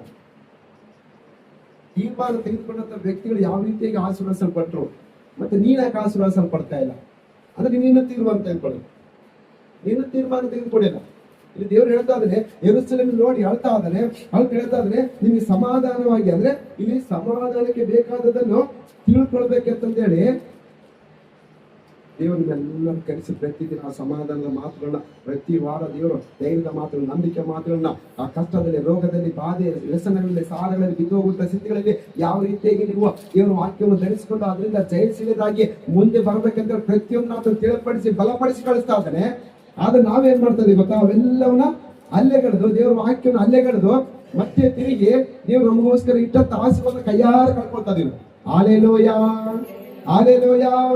ಅದಕ್ಕೆ ಅದನ್ನ ಸಮಾಧಾನಕ್ಕೆ ಬೇಕಾದನ್ನು ಇದೇ ದಿನದಲ್ಲಿ ತಿಳಿದುಕೊಂಡ್ರೆ ಎಷ್ಟೋ ಒಳ್ಳೇದು. ಆದ್ರೆ ಈಗ ಅದು ನಿನ್ನ ಕಣ್ಣಿಗೆ ಮರೆಯಾಗಿದೆ. ಆದ್ರೆ ಈಗ ಕೆಲವರಿಗೆ ಹೆಂಗಾಗ್ಬಿಡ್ತದೆ ಗೊತ್ತಾ? ಕೆಲವರಿಗೆ ಹೆಂಗಾಗ್ಬಿಡ್ತದೆ ಅಂದ್ರೆ, ಈಗ ಇದೇ ತರ ಒಂದ್ಗಳಿದ್ರೆ ನಾವು ಲೋಕದ ಸಮೂಹದಲ್ಲಿ ಲೋಕದ ಮಾತು ಲೋಕದವರಂತೆ ನಡೆದ ಮಾಡಿ ಲೋಕದವರಂತೆ ನಾವು ಜೀವಿಸ್ತಾ ಹಿಂಗೆ ಓದ್ಬಿಟ್ಟಿನ ಲಾಸ್ಟ್ಗೆ ದೇವರು ನಮಗೆ ಸಮಾಧಾನ ಕೊಡ್ಬೇಕಂತ ದೇವರು ಬಂದಿದ್ದಾನಲ್ಲ, ಆ ಸಮಾಧಾನ ಕೊಡ್ಬೇಕಂತ ದೇವರು ಆಶಿಸ್ತಾ ಇದ್ದಾನಲ್ಲ, ಲಾಸ್ಟ್ ಆ ಸಮಾಧಾನನೇ ನಮಗೆ ಕಣ್ಣಿಗೆ ಮರೆಯಾಗ್ಬಿಡುತ್ತೆ. ನಮ್ಮ ಕಣ್ಣಿಗೆ ಮರೆಯಾಗ್ಬಿಡುತ್ತೆ. Hallelujah, hallelujah. ಅದರಿಂದ ದೇವರಿಗೆ ನೋಡಿ, ಅದು ನಿನ್ನ ಕಣ್ಣಿಗೆ ಮರೆಯಾಗಿದೆ. ಅಂದ್ರೆ ದೇವ್ರ ಮಾತು ನಾವು ಕೇಳಿಲ್ಲ ಅಂದ್ರೆ, ದೇವ್ರ ಪದೇ ಪದೇ ಪದೇ ಪದೇ ದೇವ್ರ ವಾಕ್ಯ ಬಟ್ಟಿ ನಾವು ನಡೀತಾ ಇಲ್ಲ. ದೇವ್ರು ಪದೇ ಪದೇ ರೇಗಿಸ್ತಾ ಇದೀವಿ, ಪದೇ ಪದೇ ದೇವ್ರಿಗೆ ಕೋಪ ಕಲಿಸ್ತಾ ಇದೀವಿ. ದೇವ್ರ ವಾಕ್ಯ ಪ್ರಕಾರ ನಾವು ಜೀವಿಸ್ತಾ ಇಲ್ಲ, ದೇವ್ರ ಆಜ್ಞೆ ಕೈಗೊಂಡು ನಡೀತಾ ಇಲ್ಲ. ಬರೀ ನಾವು ನಮ್ಮ ಸ್ವಂತ ಇಚ್ಛೆ ಪ್ರಕಾರ ಸ್ವಬುದ್ಧಿಯನ್ನು ಉಪಯೋಗಿಸಿಕೊಂಡು ನಾವು ಪೂರ್ಣ ಮನಸ್ಸಿನ ದೇವ್ರನ್ನ ಆರಾಧಿಸದೆ ಇಚ್ಛೆ ಬಂದ ರೀತಿಯಲ್ಲಿ ಯಾವ ಬೇಕಾದ್ರೂ ಸಮಯ ತಪ್ಪಿ ಚರ್ಚೆಗೆ ಬರೋದು, ಸಮಯ ತಪ್ಪಿ ಅದೇ ರೀತಿ ಪ್ರಾರ್ಥನೆ ಕೂತ್ಕೊಳ್ಳೋದು, ಅದರ ಒಂದು ಕ್ರಮ ಇಲ್ದಂಗ ಆಲಸ್ಯವಾಗಿ ಆ ದೇವರ ಸನ್ನಿಧಿ ಒಂದು ಕ್ರಮ ಇಲ್ದಾಗ ಜೀವಿಸೋದು, ಒಂದು ಪರಿಸ್ಥಿತಿ ಇಲ್ದಾಗ, ನೀತಿವಂತಿಕೆ ಇಲ್ದಾಗ, ಇಷ್ಟ ಬಂದ ಪ್ರಕಾರ ನಾವು ಜೀವಿಸುವಂತಂದ್ರೆ ಒಂದು ಸಮಯ ಬರ್ತದೆ. ಆ ಸಮಯದಲ್ಲಿ ದೇವರು ಸಮಾಧಾನ ಕೊಡ್ಬೇಕಂತ ಆಶಿಸುವಂತ ದೇವರು ಆ ಸಮಾಧಾನ ಮರೆ ಮಾಡಿಬಿಡ್ತಾನೆ. ಅವರಿಗೆ ಎಷ್ಟು ಕಣ್ಣೀರು ಹಾಕಿದ್ರು ಆ ಸಮಾಧಾನ ತಿರುಗಿ ಬರಲ್ಲ. ಇವಾಗ ದೇವ್ರು ಹೇಳ್ತಾನೆ, ಆ ಸಮಾಧಾನ ಕೊಡ್ಬೇಕಂತ ನಾನು ನಿನ್ನ ಕರೆದಿನಿ, ನೀನು ರಿಸೀವ್ ಮಾಡಿಕೊಂಡು ದೇವರ ಆ ಸಮಾಧಾನ ಕೊಡೋದೇ ನಾನು ಕೊಡ್ತೀನಿ ಅಂತ ದೇವ್ರು ಹೇಳ್ತಾನೆ. ಹಾಲೆಲೂಯಾ. ಇಲ್ಲ ನೀನು ಹಿಂಗೆ ಮಣ್ಣಕ್ಕೆ ಬಿಡಿ ಅಂತಂದ್ರೆ ನೀನು ಏನಾಗ್ತದೆ ಗೊತ್ತಾ? ಲಾಸ್ಟ್ಗೆ ಅದು ಆ ಸಮಾಧಾನನೇ ದೇವ್ರ ಕಣ್ಮನೆ ಮಾಡ್ಬಿಡ್ತಾರೆ. ಹಾಲೆಲೂಯಾ. ಅರ್ಥ ಆಗ್ತದೆ ಎಲ್ಲರಿಗೆ? ಅರ್ಥ ಆಗ್ತಾ ಇದೆ ಎಲ್ಲರಿಗೆ? ದೇವರಿಗೆ ಸ್ತೋತ್ರ. ನೋಡಲಿ, ದೇವರು ನಿನಗೆ ದರ್ಶನ ಕೊಟ್ಟ ಸಮಯ ನೀನು ತಿಳ್ಕೊಳ್ಳಲು, ಆದ್ದರಿಂದ ನಿನ್ನ ವೈರಿಗಳು ಒಟ್ಟು ಕಟ್ಟಿ ನಿನ್ನ ಸುತ್ತಲೂ ಮುತ್ತಿಗೆ ಹಾಕಿ ಎಲ್ಲ ಕಡೆಗಳಲ್ಲಿ ನಿನ್ನನ್ನು ಬಂದು ಮಾಡಿ ನಿನ್ನೊಳಗಿರುವ ನಿನ್ನ ಜನರನ್ನು ನಿರ್ಮೂಲ ಮಾಡಿ ನಿನ್ನಲ್ಲಿ ಕಲ್ಲಿನ ಮೇಲೆ ಕಲ್ಲು ನಿಲ್ಲದಂತೆ ಮಾಡುವ ದಿವಸಗಳಿನ ಮೇಲೆ ಬರುವ ಅಂದನು. ಹಾಲೆಲೂಯಾ. ಮುಂದೆ ಬರುವಂತವಿರಲ್ಲ, ಮುಂದೆ ಬರುವಂತವ್ರು ದೇವರಿಗೆ ಮಾತಾಡ್ತಾರೆ. ನೀನು ಹಿಂಗೆ ಇದ್ರೆ ದೇವರ ವಿಷಯಗಳಲ್ಲಿ ತಿಳ್ಕೊಳ್ದಂಗ, ದೇವರ ವಾಕ್ಯ ಪ್ರಕಾರ ನಡೆದಂಗ, ಸ್ವಂತ ಆಲೋಚನೆ ಬಗ್ಗೆ ಹಿಂಗೆ ಹೋದ್ರೆ ಲಾಸ್ಟ್ ಏನಾಗ್ತದಂದ್ರೆ, ನೋಡ್ರಿ, ದೇವರು ಕೆಲವೊಂದ್ಸಲ ನಮಗೆ ದರ್ಶನ ಕೊಟ್ಟು ಆ ದರ್ಶನದ ಪ್ರಕಾರ ದೇವರು ನಮ್ಮ ನಡ್ಕೊಳ್ರಿ, ಪ್ರಾರ್ಥನೆ ಮಾಡಕ್ಕೆ ದೇವರು ಎಷ್ಟೋ ಸಲ ನಮ್ಮನ್ನು ಎಚ್ಚರಿಸ್ತಾನೆ, ದರ್ಶನ ಕೊಡ್ತಾನೆ, ಅಭಿಷೇಕಿಸ್ತಾನೆ, ವಾಕ್ಯದ ಮೂಲಕ ಮಾತಾಡ್ತಾನೆ, ಪ್ರಾರ್ಥನೆ ಇದ್ದಾಗ ಮಾತಾಡ್ತಾನೆ, ವಾಕ್ಯ ಓದುವಾಗ ಮಾತಾಡ್ತಾನೆ. ಪ್ರತಿ ಸಮಯದಲ್ಲಿ ದೇವರು ನಮ್ಮ ಜೊತೆ ಮಾತಾಡ್ತಾನೆ ಇರ್ತಾನೆ. ಆದ್ರೆ ನಾವೇನು ಮಾಡ್ಬೇಕು? ಅದನ್ನ ಒಪ್ಪಿಸ್ಕೋಬೇಕು ನಾವು. ಅದನ್ನ ಹೇಳ್ತಾನೆ. ಕೆಲವ್ರು ಹೆಂಗ್ ಮಾಡ್ತಾರೆ ಅಂದ್ರೆ ದೇವರು ದರ್ಶನ ಕೊಟ್ಟ ಸಮಯವನ್ನು ತಿಳ್ಕೊಳಕಲ್ಲ, ಅರ್ಥ ಮಾಡ್ಕೊಳ್ಳಲ್ಲ. ದೇವ್ರ ದರ್ಶನ ಕೊಟ್ಟಿದ್ರೆ ದೇವ್ರು ಮಾತಾಡಿದ್ರೆ ಅಲ್ಲೇ ಕಳ್ಬಿಡ್ತಾರೆ, ಕೈಯಾರ ಕಳ್ಕೊಳ್ತಾರೆ. ಅಂತ ಪರಿಸ್ಥಿತಿ ಹೆಂಗಾಗ್ತದೆ ಗೊತ್ತಾ? ದೇವ್ರು ಮಾತಾಡಿದ ಮಾತುಗಳು ಅಲ್ಲೇ ಕಳ್ಬಿಡ್ತಾರಂತೆ, ಒಂದು ಕಿಲೋಮೀಟರ್ ಇನ್ನೊಂದು ಕಿಲೋಮೀಟರ್ ಬಿಟ್ಬಿಡ್ತಾರಂತೆ. ಮತ್ತೆ ಅದೇ ಲೋಕದ ಸ್ವಭಾವದಲ್ಲಿ ಅದೇ ಒಂದು ಸ್ವಭಾವ, ಅದೇ ಕೆಟ್ಟ ಚಾಳಿಯಲ್ಲಿ ಬಿದ್ದು ಬಿಡ್ತಾರೆ, ಅದೇ ದೇವ್ರಿಗೆ ಇಷ್ಟ ದಾರಿಯಲ್ಲಿ ಹೋಗ್ಬಿಡ್ತಾರೆ. ಆ ಸಮಯದಲ್ಲಿ ಏನಾಗ್ತದೆ ಅಂದ್ರೆ ನೆಕ್ಸ್ಟ್ ಅವ್ರ ಪರಿಸ್ಥಿತಿ ಹೆಂಗಿರ್ತಾವ ಅಂದ್ರೆ ಅವ್ರಿಗೋಸ್ಕರ ಅಲ್ಲಿ ವೈರಿ ಕಾಯ್ಕೊಂತಿರ್ತಾರಂತೆ. ಒಬ್ಬ ವೈರಿ ಕಾಯ್ಕೊಂತಾರೆ. ಆ ವೈರಿ ಯಾರು ಗೊತ್ತಾ? ಸೈತಾನ್. ಹಾಲೆಲೂಯಾ. ಆ ಸೈತಾನ್ ತನ್ನ ದಂಡು ಸಮೇತವಾಗಿ ಬರ್ತಾನಂತೆ. ತನ್ನ ದಂಡು ಸಮೇತವಾಗಿ ಬಂದು ಅಲ್ಲಿ ಏನ್ ಮಾಡ್ತಾನೆ ಅಂದ್ರೆ ಅಲ್ಲಿ ನೋಡ್ರಿ, ನಿನಗೆ ದರ್ಶನ ಕೊಟ್ಟ ಸಮಯ ನೀನು ತಿಳ್ಕೊಳ್ಳೋವಾದ್ದರಿಂದ ನಿನ್ನ ವೈರಿಗಳು ಒಟ್ಟು ಕಟ್ಟಿ ನಿನ್ನ ಸುತ್ತಲೂ ಮುತ್ತಿಗೆ ಹಾಕಿ ನಿನ್ನ ಎಲ್ಲಾ ಕಡೆಗಳಲ್ಲಿ ನಿನ್ನನ್ನು ಬಂದು ಮಾಡಿ, ನೀನು ಬರಬೇಕಾದ ಆಶೀರ್ವಾದ ಎಲ್ಲರೂ ಬಂದ್ ಮಾಡ್ಬಿಡ್ತಾನೆ. ದೂತನ ಕರ್ಕೊಂಡು ದೇವ್ರ ಮಾತನ್ನು ಕಿವಿಗಟ್ಟಿಲ್ಲ, ಅಲ್ಲೇ ಗೆಳೆದ್ಬಿಟ್ಟು ಅಂದ್ರೆ ಸ್ವಂತ ಆಲೋಚನೆ ಪ್ರಕಾರ ಈ ಲೋಕದ ಸ್ವಭಾವದಲ್ಲಿ ಬಿದ್ದೋಗಿ ಅಂದ್ರೆ ದೇವ್ರ ಮಾತಿಗೆ ಬೆಲೆ ಕೊಟ್ಟಿಲ್ಲ ಅಂದ್ರೆ, ದೇವ್ರ ವಾಕ್ಯ ಪ್ರಕಾರ ತಿದ್ದಿಕೊಂಡು ನಡೆದಿಲ್ಲ ಅಂದ್ರೆ, ಹಾಲೆಲೂಯಾ ಹಾಲೆಲೂಯಾ. ನೆಕ್ಸ್ಟ್ ಆಗದೇನು ಗೊತ್ತಾ? ವೈರಿಗಳು ಬರ್ತಾನೆ ಅಲ್ಲಿ. ಸೈತಾನ ತನ್ನ ದೂತರ ಸಮೇತ ಬಂದು ಸುತ್ತ ಒಟ್ಟು ಕಟ್ತಾನೆ. ನೀನು ಹೊಲದಲ್ಲಿಗೆ ಹೋಗ್ತೀರಲ್ಲ, ಹೊಲದಾಗ ಹೋದಾಗ ಏನ್ ಮಾಡ್ತೀರಿ ಹೇಳ್ರಿ? ಒಂದು ಮಣಿ ಮಾಡ್ಬೇಕಂದ್ರೆ ಸಸಿ ಹಾಕ್ಬೇಕಂದ್ರೆ ಸುತ್ತ ಒಟ್ಟಿರ್ಬೇಕು, ಇಲ್ಲಂದ್ರೆ ಈ ಕಡೆ ಇದ್ದ ನೀರು ಆ ಕಡೆ ಹೋಗ್ಬಿಡ್ತಾವ. ಹೌದಲ್ಲ? ಈ ಕಡೆಗೆಲ್ಲ ನೀರು ಆ ಕಡೆ ಹೋಗ್ಬಿಡ್ತವೆ, ಈ ಕಡೆ ಗೊಬ್ಬರ ಹಾಕಿದ್ರೆ ಮತ್ತೆ ಆ ಕಡೆಗೆ ಹೋಗ್ಬಿಡ್ತದೆ, ಈ ಕಡೆಗೆ ಔಷಧ ಹೊಡೆದ್ರೆ ಆ ಕಡೆಗೆ ಹೋಗ್ಬಿಡ್ತದೆ. ಅದಕ್ಕೆ ಇಲ್ಲಿಗೆ ಅದಕ್ಕೆ ಕಾರ್ಯ ಮಾಡ್ಬೇಕಂತೇಳಿ ಅಲ್ಲಿರುವಂತ ಆ ಸಸಿಗಳಿಗೆ ಅದು ಆ ಗೊಬ್ಬರ ಏನಾಗಲಿ, ಅದಕ್ಕೆ ಗೊಬ್ಬರ ಅಲ್ಲಿ ಕೆಲಸ ಮಾಡ್ಬೇಕಂತೇಳಿ ಏನ್ ಮಾಡ್ತಾರೆ ಗೊತ್ತಾ? ಆ ಗೊಬ್ಬರ ಆಗಲಿ ಔಷಧ ಆಗಲಿ ಅಲ್ಲೇ ಸೀಮಿತ, ಆ ನೀರು ಅಲ್ಲೇ ನಿಂತ್ಕೊಂಡು ಅಲ್ಲಿರುವಂತ ಗಿಡಗಳನ್ನ ಬೆಳೆಸ್ಬೇಕಂತೇಳಿ ಸುತ್ತ ಒಡ್ಡು ಕಟ್ತೀವಲ್ಲ ನಾವು. ಹಾಲೆಲೂಯಾ. ಸುತ್ತ ಒಡ್ಡು ಕಟ್ಟಿ ಅಲ್ಲಿ ನೀರು ನಿಂದಿರ್ಸ್ತೀವಿ. ಅಲ್ಲಿ ನೀರು ನಿಂದಿಸಾದ ಅದನ್ನೆಲ್ಲ ಮೆತ್ತಗಾದ್ಮೇಲೆ ಸಸಿ ಹಚ್ಚಿ ಆಮೇಲೆ ನೆಕ್ಸ್ಟ್ ಗೊಬ್ಬರ ಅಂತೇಳಿ ಔಷಧ ಅಂತೇಳಿ ಇನ್ನೆಲ್ಲ ರೀತಿಯಲ್ಲಿ ಅದನ್ನ ಪೋಷಿಸ್ತೀವಿ. ಪೋಷಿಸಾದ್ಮೇಲೆ ಒಂದು ಸಮಯ ಬರ್ತದೆ, ಆ ಸಮಯದಲ್ಲಿ ಏನಾಗ್ತದೆ? ಉತ್ತಮವಾದ ಬೆಳೆ ಬರ್ತದೆ. ಹಾಲೆಲೂಯಾ. ಆ ವಿಷಯ ಬೇರೆ, ಅಂದ್ರೆ ಒಟ್ಟು ಕಟ್ಟುವ ವಿಷಯದಲ್ಲಿ ಇರ್ತಾರೆ. ಇಲ್ಲಿ ಸೈತಾನ ಕೂಡ ಒಟ್ಟು ಕಟ್ತಾರಂತೆ ಬಂದು. ನಾವು ಉತ್ತಮವಾದ ಬೆಳೆ ತಗೋಬೇಕಂತೇಳಿ ನಾವು ಒಟ್ಟು ಕಟ್ತೀವಿ, ಒಳ್ಳೆ ಫಲ ಬೇಕಂತ ನಾವು ಒಟ್ಟು ಕಟ್ಟಿ ಅದನ್ನು ಪೋಷಿಸ್ತೀವಿ ನಾವು. ಆದ್ರೆ ಇಲ್ಲಿ ಸೈತಾನ ಏನ್ ಮಾಡ್ತಾರೆ ಗೊತ್ತಾ? ದೇವರಿಂದ ದೂರ ಆಗ್ಬೇಕಂತೇಳಿ, ದೇವರ ಆಶೀರ್ವಾದಗಳು ನಮಗೆ ಬರಬಾರ್ದಂತೇಳಿ, ದೇವರ ಅಭಿಷೇಕ ನಮ್ಮನ್ನು ತಾಕ್ಬಾರ್ದಂತೇಳಿ, ಪವಿತ್ರ ಆತ್ಮ ನಮ್ಮಳಿಗೆ ಪ್ರವೇಶಿಸಬಾರ್ದಂತೇಳಿ ಆ ಸೈತಾನನು ಕೂಡ ತನ್ನ ದೂತರ ಸಮೇತವಾಗಿ ಬಂದು ನಮಗೆ ನಮ್ಮ ಕುಟುಂಬಕ್ಕೆ ಒಟ್ಟೆ ಹಾಕ್ಬಿಡ್ತಾರೆ. ಹಾಲೆಲೂಯಾ. ದೇವರ ವಾಕ್ಯ ಹೇಳ್ತಾ ಇದ್ರು, ನಾನು ಹೇಳ್ತಾ ಇದ್ದೆ, ಒಟ್ಟು ಕಟ್ತಾರೆ. ಒಟ್ಟು ಕಟ್ಟಿ ನೋಡಿ, ನಿನ್ನ ಸುತ್ತಲೂ ಮುತ್ತಿಗೆ ಹಾಕಿ ಎಲ್ಲ ಕಡೆಗಳಲ್ಲಿ ನಿನ್ನನ್ನು ಬಂದು ಮಾಡಿ, ನಿನ್ನೊಳಗಿರುವ ನಿನ್ನ ಜನರನ್ನ ನಿರ್ಮೂಲ ಮಾಡಿ ಬಂದ್ ಮಾಡ್ತಾನಂದ್ರೆ ಅದೇನಂತಾರೆ ಹೇಳಿ, ನಾವು ನಮ್ಮ ಫ್ಯಾಮಿಲಿ ಮಾತ್ರ ಇರ್ತೀವಿ. ನಾವು ನಮ್ಮ ಅಂದ್ರೆ ಯಾವಾಗ ಅವ್ನು ಬಂದ್ ಮಾಡ್ತಾನಂದ್ರೆ ನಾವು ಸಮಾಧಾನಕ್ಕೆ ಬೇಕಾದಂತ ಮಾತುಗಳು ರಿಸೀವ್ ಮಾಡ್ಕೊಳ್ಳೋದ್ರ ಪ್ರಕಾರ ನಡೆದಿಲ್ಲ ಅಂದ್ರೆ, ಹಾಲೆಲೂಯಾ ಹಾಲೆಲೂಯಾ. ದೇವರಿಗೆ ಸ್ತೋತ್ರವಾಗಿ. ಸಮಾಧಾನಕ್ಕೆ ಬೇಕಾದಲ್ಲಿ ನಾವು ಕೈಯಾರ ಕಳ್ಕೊಂಡು ದೇವ್ರ ವಾಕ್ಯ ಪ್ರಕಾರ ನಡೆದಂಗ, ಪ್ರಾರ್ಥನೆ ಮಾಡಿದಂಗ, ಭಕ್ತಿ ತೋರಿಸಿದಂಗ, ದೇವರ ಭಯ ಇಲ್ದಂಗ ನಾವು ಜೀವಿಸುವ ಅಂದ್ರೆ ನೆಕ್ಸ್ಟ್ ಅಲ್ಲಿ ದೇವ್ರ ಕೈ ಬಿಟ್ಬಿಡ್ತಾನೆ. ಅಲ್ಲಿ ಸೈತಾನ ತನ್ನ ದೂತರ ಸಮೇತ ಬರ್ತಾನೆ. ಬಂದು ಏನ್ ಮಾಡ್ತಾನ ಅವನು? ಏನ್ ಮಾಡ್ತಾನಮ್ಮ? ಏನ್ ಮಾಡ್ತಾನೆ ಹೇಳ್ರಿ? ಒಟ್ಟು ಕಟ್ತಾನೆ. ಏನ್ ಮಾಡ್ತಾನ? ಒಟ್ಟು ಕಟ್ಟಿ ಅಷ್ಟೇ ಅಲ್ಲ, ಸುತ್ತೂರು ಮುತ್ತಿಗೆ ಆಗ್ತಾರಂತೆ. ಮುತ್ತಿ ಹಾಕದಂದ್ರೆ ಏನ್ ಹೇಳ್ರಿ? ಮುತ್ತಿ ಹಾಕದಂದ್ರೆ ಏನು? ಫಾಸ್ಟ್ ಮುತ್ತಿ ಹಾಕದಂದ್ರೆ ಏನು? ಜೈಲಿ ಆಗ್ತದೆ.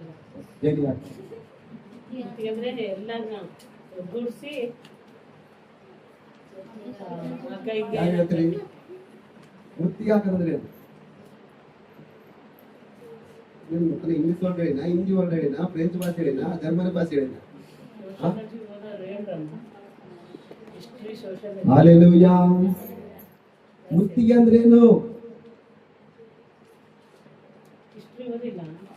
ಗೊತ್ತೈತೆ, ಬಟ್ ಬರ್ತಾ ಇಲ್ಲ, ಬಾಯಿ ಬರ್ತಾ ಇಲ್ಲ, ಗಂಟೆ ಹಿಡಿದು ಬಿಟ್ಟ.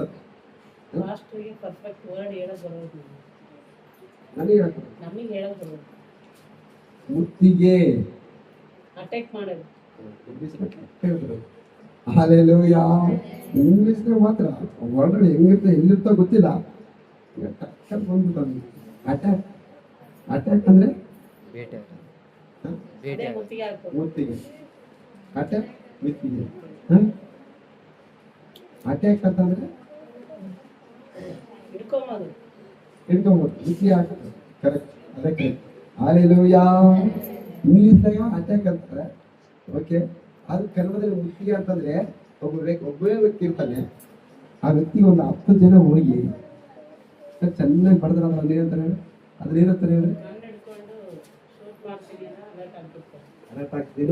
ಒಬ್ಬ ವ್ಯಕ್ತಿ ಇರ್ತಾನೆ, ಒಂದು 10 ಜನ ಇದ್ದಕ್ಕಿದ್ದಂಗೆ ಒಬ್ಬ ಮೈ ಮೇಲೆ ಹೋಗಿ ಒಬ್ಬನ ಬೈಯೋದು, ಒಬ್ಬನ ಬಡಿಯೋದು, ಒಬ್ಬ ನೂಕಾಡೋದು ಎಲ್ಲ ಮಾಡಿದ್ರೆ ಏನಾಗ್ತದ ಅಲ್ಲೇನಂತಾರೆ ಹೇಳಿ, ಒಬ್ಬನ್ ನೋಡ್ಕೊಂಡು ಏನ್ ಮುಚ್ಚಿ ಹಾಕ್ಬಿಟ್ರಪ್ಪ,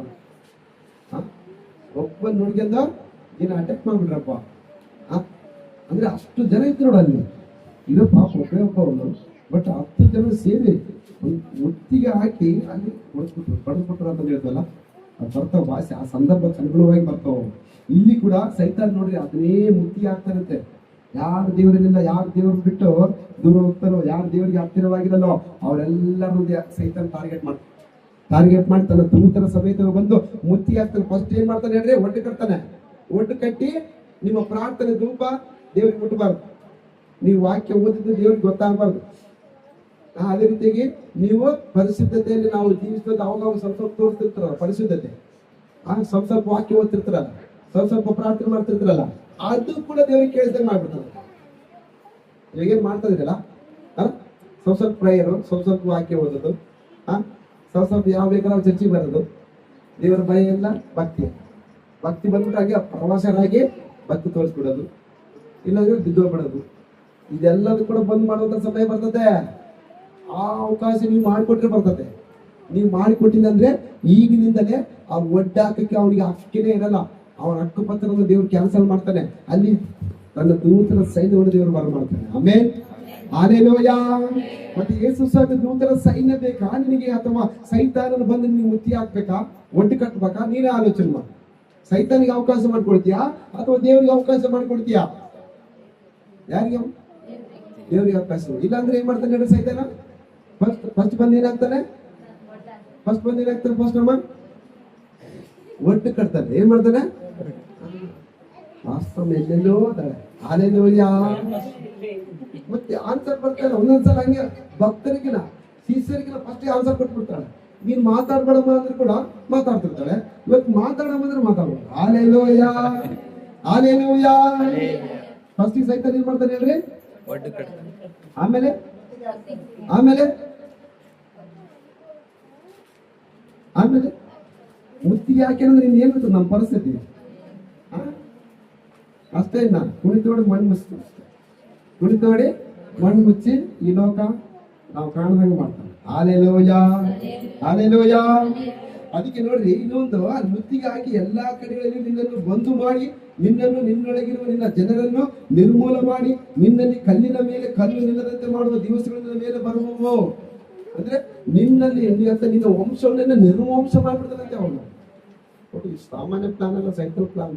ವಂಶಕ್ಕೆ ಕೈ ಹಾಕ್ತಾನೆ. ಸ್ವಲ್ಪ ನಾವು ಬಲಹೀನತೆ ತೋರಿಸಿ ಹೋದ್ರೆ, ಸೈತಾನಿಗೆ ದಾಸರಾಗಿ ಹೋದ್ರೆ, ಸೈತಾನಿಗೆ ಅವಕಾಶ ಮಾಡಿಕೊಟ್ಟು ಹೋದ್ರೆ, ಕಲ್ಲಿನ ಮೇಲೆ ಕಲ್ಲು ನಿಲ್ಲದಂತೆ. ಇದು ಅರ್ಥ ಆಯ್ತಾ ನಿಮಗೆ? ಕಲ್ಲಿನ ಮೇಲೆ ಕಲ್ಲು ನಿಲ್ಲದಂತೆ ಏನ್ ಗೊತ್ತಾ? ಏನ್ ಹೇಳ್ರಿ, ಯಾರು ಹೇಳ್ತಾರೆ ಹೇಳಿ? ಅರ್ಥ ಹೇಳಿದ್ರೆ ನಿಮಗೆ 5 ಸ್ಟಾರ್ ಚಾಕ್ಲೇಟ್ ಕೊಡ್ತೀನಿ. ಹಾಲೆಲೂಯಾ.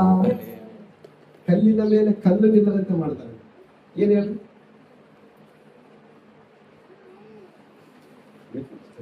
ಇಲ್ಲಲ್ಲ, ನಾವಿದ್ರ ಫಂಕ್ಷನ್ ಕಡೆ ಗಮನ ಇತ್ತು.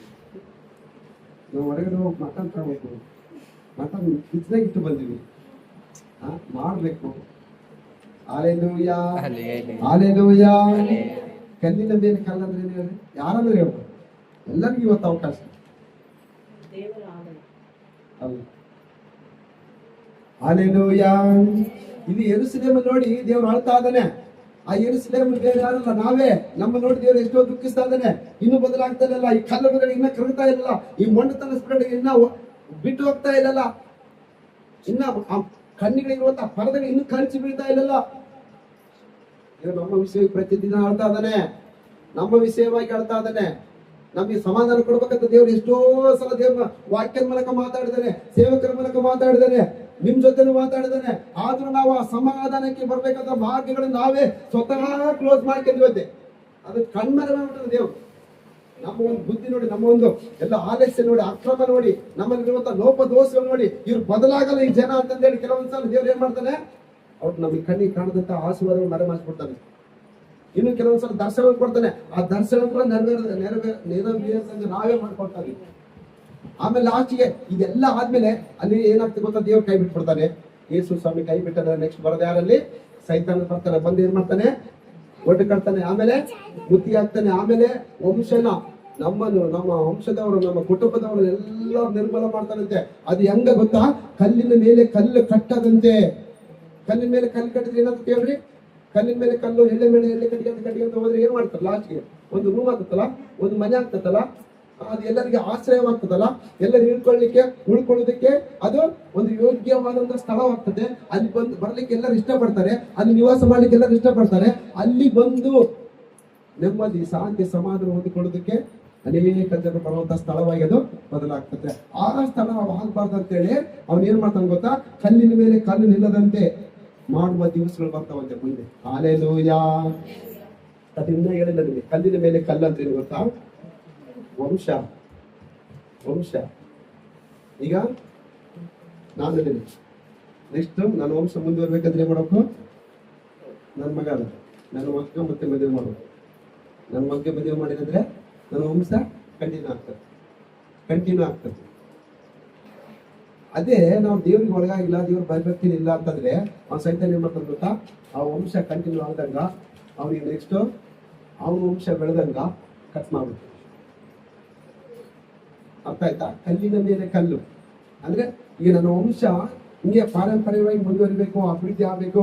ನಾನು ಮಕ್ಕಳು ಕಂಡಿದ್ದೀನಿ, ಆಮೇಲೆ ಮೊಮ್ಮಕ್ಕಳು ಕಾಣ್ಬೇಕು, ಮೊಮ್ಮಕ್ಕಳು ಬರ್ಬೇಕು, ಆ ಮೊಮ್ಮಕ್ಕಳಿಗೆ ಮತ್ತೆ ಆಮೇಲೆ ಮಕ್ಕಳು, ಅವ್ರಿಗೆ ಮೊಮ್ಮಕ್ಕಳು, ಈ ತರ ಎಲ್ಲ ಹೋಗ್ಬೇಕಂದ್ರೆ ಇದು ವಂಶ ಹಾಗೆ ಕಂಟಿನ್ಯೂ ಆಗಿ ಮುಂದುವರಿಬೇಕಂದ್ರೆ ನಾವು ದೇವರಿಗೆ ಹತ್ತಿರವಾಗಿ ಜೀವಿಸ್ಬೇಕು, ದೇವ್ರಿಗೆ ಒಳಗಾಗಿ ನಾವು ಜೀವಿಸ್ಬೇಕು, ದೇವರಿಗೆ ನಾವು ಯಥಾರ್ಥವಂತರಾಗಿ ಜೀವಿಸ್ಬೇಕು. ಕಲ್ಲಿನ ಮೇಲೆ ಕಲ್ಲು ನಿಲ್ಲಬೇಕು.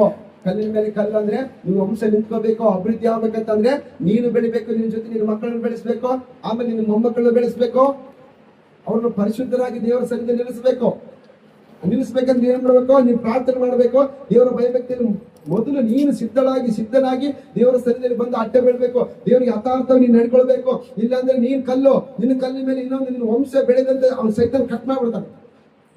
ಕಲ್ಲಿನ ಮೇಲೆ ಕಲ್ಲಂದ್ರೆ ವಂಶ ಒಳ್ಳೆಯದು. ಈಗ ಹೇಳ್ರಿ, ಕಲ್ಲಿನ ಮೇಲೆ ಕಲ್ಲಂದ್ರೆ ಏನ್ ಹೇಳ್ರಿ? ಫಾಸ್ಟ್ ಏನ್ ಹೇಳ್ರಿ? ವಂಶಾವಳಿ. ಹಾಲೆಲೂಯಾ. ಅದಕ್ಕೆ ಸೈತಾನ ನೋಡಿ ಪ್ಲಾನು, ಯಾವಾಗ ದೇವರು ಸ್ವರಕ್ಕೆ ನಾವು ದೇವರ ಸ್ವರಕ್ಕೆ ಕಿವಿಗೊಳ್ದ ನಾವು ಬಿದ್ದೋಗ್ತವೋ ಅವಾಗ ದೇವರು ನಮ್ಮನ್ನು ಕೈ ಬಿಟ್ಬಿಡ್ತಾನೆ. ಆಮೇಲೆ ಅಲ್ಲಿ ಸೈತಾನ ಬಂದು ಏನ್ ಮಾಡ್ತಾನೆ ಹೇಳ್ರಿ? ಸೈತಾನ ಬಂದು ಈಗ ಹೇಳ್ರಿ ಎಲ್ಲ ಪಾಯಿಂಟ್ಸ್. ಸೈತಾನ ಬಂದು ಏನ್ ಮಾಡ್ತಾನೆ? ಒಟ್ಟು ಕಟ್ತಾನೆ, ಆಮೇಲೆ ಮುತ್ತಿ ಆಗ್ತಾನೆ, ಆಮೇಲೆ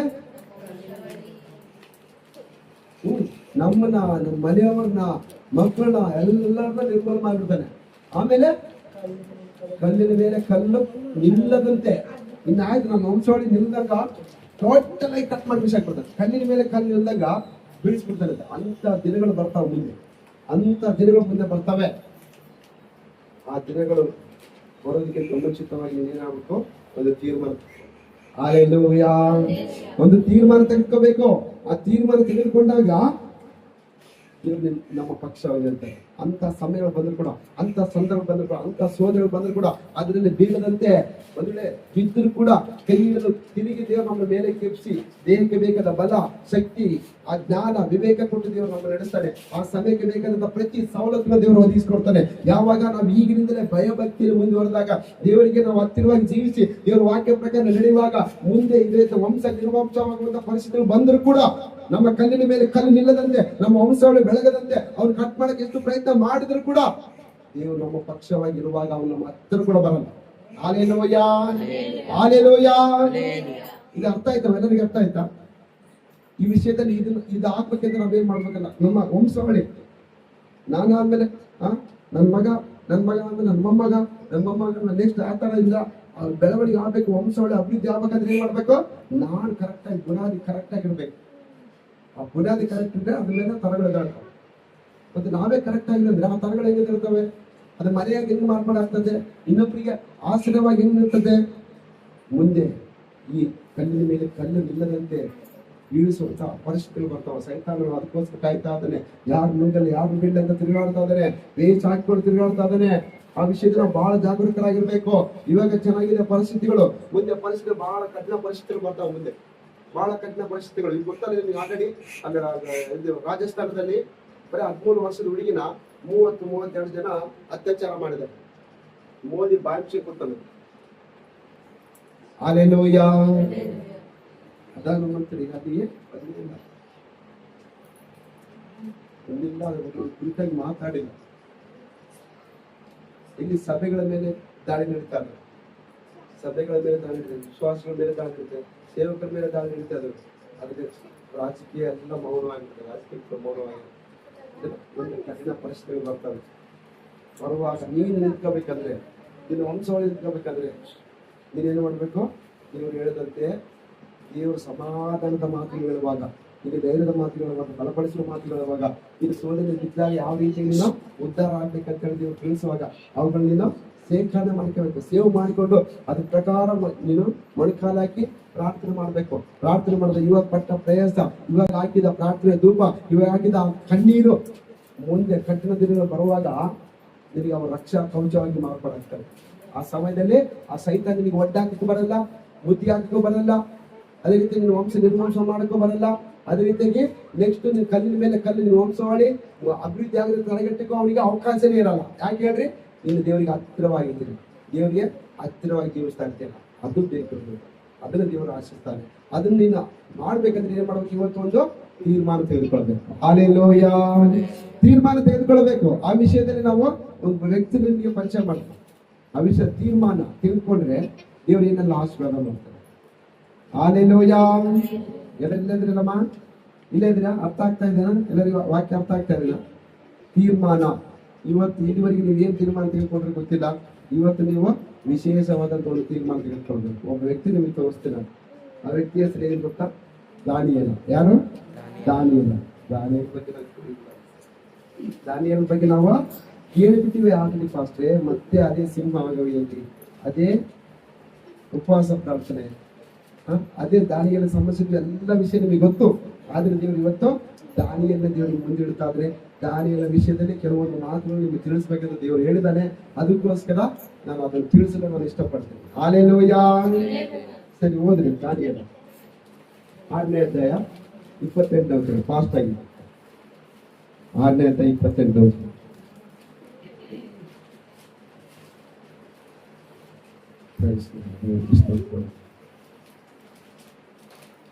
ಈ ದಾನಿಯೇಲನು ದರ್ಯಾವೇಶನ ಆಳ್ವಿಕೆಯಲ್ಲಿಯೂ ಪರಾಸಿಯನಾದ ಕೊರೇಶನ ಆಳ್ವಿಕೆಯಲ್ಲಿಯೂ ಘನವಂತನಾಗಿ ಬಾಳಿದನು.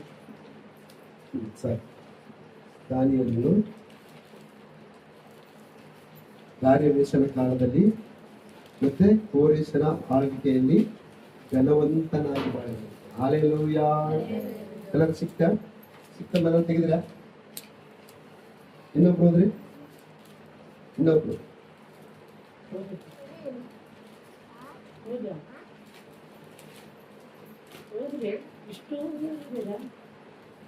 ಈ ದಾನಿಯೇಲನು ದರ್ಯಾವೇಶನ ಆಳ್ವಿಕೆಯಲ್ಲಿಯೂ ಪರಾಸಿಯನಾದ ಕೊರೇಶನ ಆಳ್ವಿಕೆಯಲ್ಲಿಯೂ ಘನವಂತನಾಗಿ ಬಾಳಿದನು. ಹಲ್ಲೆಲೂಯಾ. ಬಗ್ಗೆ ನೀವು ಗೊತ್ತು ಆಲ್ರೆಡಿ, ಈ ವಾಕ್ಯ ನೀವು ಓದಿದಿರಿ. ಆದ್ರೆ ದೇವ್ರು ಮತ್ತೆ ಈಗ ನೆನಪು ಮಾಡಿಸ್ತಾ ಇದ್ದಾನೆ. ಈ ದಾನಿಯನ್ನು ದಾರ್ಯಾವೇಶನ ಕಾಲದಲ್ಲಿ ಕೋರೇಶನ ಕಾಲದಲ್ಲಿ ಘನವಂತನಾಗಿ ಬಾಳ್ತಾನೆ. ಘನವಂತನಾಗಿ ಮತ್ತೆ ಹಂಗೀಗಲ್ಲ, ಉನ್ನತವಾದ ಸ್ಥಾನದಲ್ಲಿ ಇರ್ತಾ ಇದ್ದಾನೆ. ಕಾರಣ ಏನ್ ಗೊತ್ತಾ? ಆ ಕಾರಣನೇ ಇವತ್ತು ನಾವು ತಿಳ್ಕೊಂಡು ಹಲ್ಲೆಲೂಯಾ. ಘನವಂತನಾಗಿ ಇರ್ತಾ ಇದ್ದಾನೆ. ದಾರ್ಯಾವೇಶನ ಕಾಲದಲ್ಲಿ ಕೋರೇಶನ ಕಾಲದಲ್ಲಿ ಅಂತ ಇಬ್ಬರು ರಾಜರ ಹೆಸರುಗಳಲ್ಲಿ ಬರೆಯಲ್ಪಟ್ಟಿದ್ದಾವೆ. ಅಂದ್ರೆ ಇಲ್ಲಿ ದಾರ್ಯಾವೇಶನದ ಒಂದು ತಲೆಮಾರು, ಅದೇ ರೀತಿಯಾಗಿ ಕೋರೇಶನದ ಮತ್ತೊಂದು ತಲೆಮಾರು. ಆ ರೀತಿ ನೀನು ಆಲೋಚನೆ ಮಾಡಬೇಕು. ಅಂದ್ರೆ ದಾನಿಯೇಲ ದಾರ್ಯಾವೇಶನ ಕಾಲದಲ್ಲಿ ಅಲ್ಲಿ ಜೀವಿಸ್ತಾ ಇದ್ದಾನೆ. ದಾರ್ಯಾವೇಶನ ಕಾಲದಲ್ಲಿ ಸೋದರಗಳು ಬಂದವು. ದಾರ್ಯಾವೇಶನ ಕಾಲದಲ್ಲಿ ಎಷ್ಟೋ ನಿಂದೆಗಳು ಬಂದವು, ಅವಮಾನಗಳು ಬಂದವು. ಆದ್ರೂ ಕೂಡ ದಾನಿಯೇಲ ಬಿದ್ದೋಗಿಲ್ಲ. ಆಮೇಲೆ ನೆಕ್ಸ್ಟ್ ಕೋರೇಶನ ಕಾಲದಲ್ಲಿ ದಾರ್ಯಾವೇಶನ ಆತನ ಒಂದು ಆಳ್ವಿಕೆ ನಿಂತೋಯ್ತು. ಆದ್ರೆ ದಾನಿಯೇಲ ಘನವಂತನಾಗಿಯೇ ಇದ್ದಾನೆ. ಹಲ್ಲೆಲೂಯಾ. ಅಂದ್ರೆ ದಾನಿಯೇಲನಲ್ಲಿ ಘನತೆ ಕಮ್ಮಿ ಆಗಲಿಲ್ಲ, ಆಶೀರ್ವಾದ ಕಮ್ಮಿ ಆಗಲಿಲ್ಲ, ಅಭಿವೃದ್ಧಿ ಕಮ್ಮಿ ಆಗಿಲ್ಲ. ಶೋಧನೆ ಬರ್ತಾ ಇದಾವೆ. ಅಂತ ಶೋಧನೆ ಅಲ್ಲ, ಪ್ರಾಣಕ್ಕೆ ಕುತ್ತು ಬರುವಂತ ಶೋಧನೆ. ಆದ್ರೂ ಕೂಡ ದಾರ್ಯಾವೇಶನ ಕಾಲದಲ್ಲಿ ಘನವಂತನಾಗಿ ಇರ್ತಾ ಇದ್ದಾನೆ. ಆಮೇಲೆ ದಾರ್ಯಾವೇಶನ ಆಳ್ವಿಕೆ ಮುಗಿದೋಯ್ತು. ನೆಕ್ಸ್ಟ್ ಕೋರೇಶ ಬರ್ತಾ ಇದ್ದಾನೆ. ಆ ಕೋರೇಶನ ಕಾಲದಲ್ಲಿ ಕೂಡ ದಾನಿಯೇಲ ಘನವಂತ ನಿಲ್ತಾನೆ. ಹಲ್ಲೆಲೂಯಾ. ಅಂದ್ರೆ ನೋಡ್ರಿ, ಅಲ್ಲಿ ರಾಜರುಗಳು ಚೇಂಜ್ ಆಗ್ತಾ ಇದಾರೆ, ತಲೆಮಾರುಗಳು ಚೇಂಜ್ ಆಗ್ತಾ ಇದಾವೆ, ಆದ್ರೆ ದೇವರು ನಂಬಿದ ಭಕ್ತ ಅಲ್ಲಿ ಸ್ಥಿರವಾಗಿ ನಿಲ್ತಾ ಇದ್ದಾನೆ, ಘನವಂತನಾಗಿ ಎಲ್ಲ ಆನಂದಗಳ ಮುಂದೆ ಕಾಣಿಸ್ಕೊಳ್ತಾ ಇದ್ದಾನೆ. ಹಲ್ಲೆಲೂಯಾ. ಇದು ಇವತ್ತು ಪಾಯಿಂಟ್. ಯಾಕೆ ಹೆಂಗ್ ಕಾಣಿಸ್ಕೊಂಡ? ರಾಜರುಗಳು ಕಾಲವೇ ಚೇಂಜ್ ಆಗ್ತದೆ, ರಾಜರುಗಳು ಸಾಮ್ರಾಜ್ಯ ಬಿದ್ದು ಹೋಗ್ತಾ ಇದ್ದಾವೆ, ರಾಜರುಗಳ ಆಳ್ವಿಕೆ ಕೊನೆ ಕಾಣ್ತಾ ಇದೆ, ಆದ್ರೆ ಈ ವ್ಯಕ್ತಿ ಮಾತ್ರ ದೇವರಲ್ಲಿ ಘನವಂತನಾಗಿ ಬಾಳಿದನು ಅಂತ ಇದ್ದಾನೆ ವಾಕ್ಯದಲ್ಲಿ. ಹಲ್ಲೆಲೂಯಾ. ಅರ್ಥ ಆಗಿದ್ದಾನೆ ಎಲ್ಲರಿಗೆ? ಘನವಂತನಾಗಿ ಬಾಳದಂತೆ. ಮತ್ತೆ ನಾವು ಘನವಂತನಾಗಿ ಬಾಳ್ತಾ ಇದ್ದೀವಿ? ದಾನಿಯೇಲ ಅಂತ ನಾವು ನಿಂತಿದ್ದೀವಿ? ದಾನಿಯೇಲ ಅಂತ ನಾವು ನಿಲ್ತಾ ಇದೀವಿ?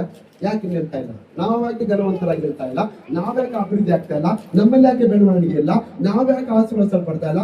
ನಾವ್ಯಾಕೆ ಅಭಿಷೇಕದಲ್ಲಿ ನಾವು ಕಂಟಿನ್ಯೂ ಮುಂದೆ ಹೋಗ್ತಾ ಇಲ್ಲ? ನಾವ್ಯಾಕೆ ಪವಿತ್ರಾತ್ಮನ ಹೊಂದಿಕೊಳ್ಳದೆ ಕೆಲವೊಂದ್ಸಲ ಬಿದ್ದು ಹೋಗ್ತಾ ಇದೀವಿ? ದಾನಿಯೇಲ ಯಾಕೆ ಘನವಂತನಾಗಿ ಬಾಳಿದ? ಅದು ಪ್ರಶ್ನೆ ಇದೆ. ದಾನಿಯೇಲನಿಗೆ ನಮಗೆ ಇರುವಂತ ವ್ಯತ್ಯಾಸ ಏನು? ದಾನಿಯೇಲ ದಾರಿವೇಶನ ಕಾಲದಲ್ಲಿ, ಕೋರೇಶನ ಕಾಲದಲ್ಲಿ ಘನವಂತನಾಗಿ ಜೀವಿಸಲಿಕ್ಕೆ ಕಾರಣ ಏನು? ಹಲ್ಲೆಲೂಯಾ. ಹಲ್ಲೆಲೂಯಾ. ಒಂದು ವಾಕ್ಯ ಓದಿ. ಎಂತ ಹೇಳ್ತೀನಿ last time.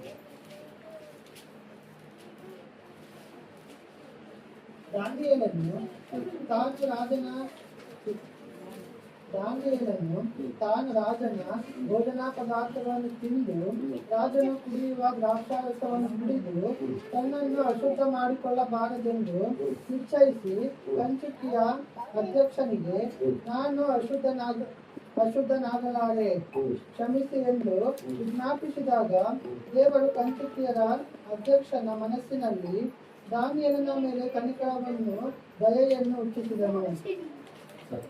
Hallelujah. ಯಾರಿದ್ರಮ್ಮ? Hallelujah. Hallelujah. ಮನೆ ಬರುವಳು ಕೆಲವರು ಸೋತಾಗ್ಬಿಟ್ಟರು. ಹಲ್ಲೆಲೂಯಾ. ಇದರ ಪುತ್ರ ಕೈಗಳಿಗೆ ಚಂದವಾಗಿ ಕಾಣ್ತಾವೆ. ಹಲ್ಲೆಲೂಯಾ. ದೇವರಿಗೆ ಆಶೀರ್ವಾದ ಮಾಡಿ. ಇದು ದಾನಿಯೇಲ 1ನೇ ಅಧ್ಯಾಯ 8ನೇ ವಚನ ನೋಡುವಾಗ ಆ 8ನೇ ವಚನ ಮಾತ್ರ ನೋಡ್ಕೊಳ್ಳೋಣ. ಇಲ್ಲಿ ನೋಡ್ರಿ, ದಾನಿಯೇಲನು ತಾನು ರಾಜನ ಭೋಜನ ಪದಾರ್ಥಗಳನ್ನು ತಿಂದು ರಾಜನು ಕುಡಿಯುವ ದ್ರಾಕ್ಷಾರಸವನ್ನು ಕುಡಿದು ತನ್ನನ್ನು ಅಶುದ್ಧ ಮಾಡಿಕೊಳ್ಳಬಾರದೆಂದು ನಿಶ್ಚಯಿಸಿ ಕಂಚುಕಿಯರ ಅಧ್ಯಕ್ಷನಿಗೆ, ನಾನು ಅಶುದ್ಧನಾಗಲಾರೆ, ಕ್ಷಮಿಸು ಎಂದು ವಿಜ್ಞಾಪಿಸ್ತಾ ಇದ್ದಾನೆ. ಹಲ್ಲೆಲೂಯಾ. ದಾನಿಯೇಲನ ಬಗ್ಗೆ ನಿಮ್ಗೆ ಎಲ್ಲರಿಗೂ ಗೊತ್ತು. ಬಟ್ ದಾನಿಯೇಲ ಆಹಾರ ಯಾಕೆ ತ್ಯಜಿಸಿದ ಅಂತೇಳಿ ಒಳ ಮರ್ಮ ನಿಮಗೆ ಗೊತ್ತಿಲ್ಲ, ಅದನ್ನ ಇವತ್ತು ಹೇಳ್ತೀನಿ. ಹಲ್ಲೆಲೂಯಾ. ದಾನಿಯೇಲ ಯಾಕೆ ಆಹಾರ ತ್ಯಜಿಸಿದ? ಅಲ್ಲಿ ರಾಜನಿಗೆ ಉಣ್ಬೇಕಾದಂತ ಆಹಾರ ಬರ್ತಾ ಇದೆ, ರಾಜನು ಕುಡಿಬೇಕಾದಂತ ದ್ರಾಕ್ಷಾರಸ ತರ್ತಾ ಇದ್ದಾರೆ. ಅಲ್ಲಿ ಅದರ ಬೇರೆ ಇನ್ನೂ ಒಂದು ಅಲ್ಲಿ ನಿಮ್ಗೆ ತಿಳಿಸ್ತೀನಿ ನಾನು. ಅಲ್ಲಿ ಅವರು ಯೆರೂಸಲೇಮಿನಿಂದ ಯೌವನಸ್ಥರಲ್ಲಿ ಇವರು ಕೂಡ ಒಬ್ರು, ಯಾರು? ದಾನಿಯೇಲ, ಶದ್ರಕ್, ಮೇಷಕ್, ಅಬೇದ್ನೆಗೋ. ಅವ್ರು ಏನ್ ಮಾಡಿದ್ರು ಗೊತ್ತಾ? ಯೆರೂಸಲೇಮಿನ ಮುತ್ತಿಗೆ ಹಾಕಿ ಯೆರೂಸಲೇಮಿನ ಆಲಯವನ್ನು ಕೆಡವಿ ಸುಟ್ಟಾಕಿ ಅಲ್ಲಿರುವಂತ ಎಲ್ಲ ಸಕಲ ಶಾಸ್ತ್ರಗಳಲ್ಲಿ ವಿದ್ಯಾ ನಿಪುಣರು, ಜಾಣರು, ಸಕಲ ಶಾಸ್ತ್ರಗಳು ಬಲ್ಲವರಾದಂತ ಕೆಲವು ಯೌವನಸ್ಥರನ್ನು, ಸುಂದರರಾದಂತ ಯೌವನಸ್ಥರನ್ನು ಹಿಡಿದುಕೊಂಡು ಬ್ಯಾಬಿಲೋನ್ ಸಾಮ್ರಾಜ್ಯಕ್ಕೆ ಒತ್ತೊಯ್ತಾ ಇದ್ದಾರೆ. ಅದರಲ್ಲಿ ಯಾರಿದ್ದಾರೆ? ದಾನಿಯೇಲನೇ, ಶದ್ರಕ್, ಮೇಷಕ್, ಅಬೇದ್ನೆಗೋ ಅದರಲ್ಲಿ ಇದ್ದಾರೆ. ಆ ರಾಜ ಒಂದು ಆಜ್ಞೆ ಮಾಡ್ತಾ ಇದ್ದಾನೆ, ಇವರೇನು ಯೌವನಸ್ಥರಲ್ಲ, ಇವರೆಲ್ಲ ನೀವು ಸಿದ್ಧ ಮಾಡ್ಬೇಕು, ತಯಾರು ಮಾಡ್ಬೇಕು. ಇವು ಒಂದು ಸಮಯದಲ್ಲಿ ನಾನು ಕರಿತೀನಿ, ನಾನು ಆ ಸಮಯದಲ್ಲಿ ಇವ್ರು ನನ್ನ ಮುಂದೆ ನಿಂತ್ಕೊಳ್ಳುವಾಗ ದಷ್ಟ ಪುಸ್ತಕ ಕಾಣಬೇಕು, ಇವರಲ್ಲಿ ಯಾವ ಲೋಪದೋಷಗಳು ಕಾಣಬಾರ್ದು, ಸಕಲ ಶಾಸ್ತ್ರಗಳ ಬಲ್ಲವರಾಗಬೇಕು. ಇನ್ನು ಹೆಚ್ಚಿನ ವಿದ್ಯೆಯನ್ನು ಇವ್ರಿಗೆ ಕೊಡ್ರಿ, ಇವ್ರಿಗೆ ಬೇಕಾದ ಆಹಾರ ಕೊಡ್ರಿ, ನಾನು ಉಣ್ಣುವಂತ ಆಹಾರ ಕೊಡ್ರಿ, ನಾನು ಕುಡಿಯುವಂತ ದ್ರಾಕ್ಷಾರಸ ಕೊಡ್ರಿ, ಯಾವುದಕ್ಕೆ ಇವ್ರಿಗೆ ಕಡಿಮೆ ಆಗಬಾರ್ದು ಅಂತ ಆಜ್ಞೆ ಹೊರಡಿಸ್ತಾ ಇದ್ದಾರೆ. ಹಲ್ಲೆಲೂಯಾ. ರಾಜನ ಒಂದು ಆಜ್ಞೆ ಬಂತಾದ್ರೆ ಆಯ್ತು, ಅದ್ರ ಪ್ರಕಾರ ಎಲ್ಲ ನಡೀಲೇಬೇಕು. ಸರಿ ಅಂತ ಅದ್ರ ಪ್ರಕಾರ ಏನ್ ಮಾಡ್ತಂದ್ರೆ ಎಲ್ಲರಿಗೆ ರಾಜನ ಕುಡಿಯುವಂತ ಆಹಾರ ತರ್ತಾ ಇದಾರೆ, ರಾಜನ ಕುಡಿಯುವಂತ ದ್ರಾಕ್ಷಾರಸ ತರ್ತಾ ಇದಾರೆ. ಆದ್ರೆ ದಾನಿಯೇಲ ಮಾತ್ರ ಅಲ್ಲಿ ಏನ್ ಮಾಡ್ತಾರೆ? ಅಬ್ಜೆಕ್ಷನ್ ಮಾಡ್ತಾ ಇದಾರೆ. ಹಲ್ಲೆಲೂಯಾ. ಅದೇ ವ್ಯತ್ಯಾಸ. ನಮಗೆ ನಾವು ಯಾಕೆ ಘನವಂತರಾಗಿ ಬರ್ತಾ ಇಲ್ಲ? ನಾವು ಯಾಕೆ ಅಭಿವೃದ್ಧಿ ಕಾಣ್ತಾ ಇಲ್ಲ? ನಮ್ಮಲ್ಲಿ ಯಾಕೆ ಬೆಳವಣಿಗೆ ಇಲ್ಲ? ನಮ್ಗೆ ಯಾಕೆ ಒಂದು ಸೋದರ ಬಂದ್ರೆ ಬಿದ್ದು ಹೋಗ್ತಾ ಇದ್ವಿ?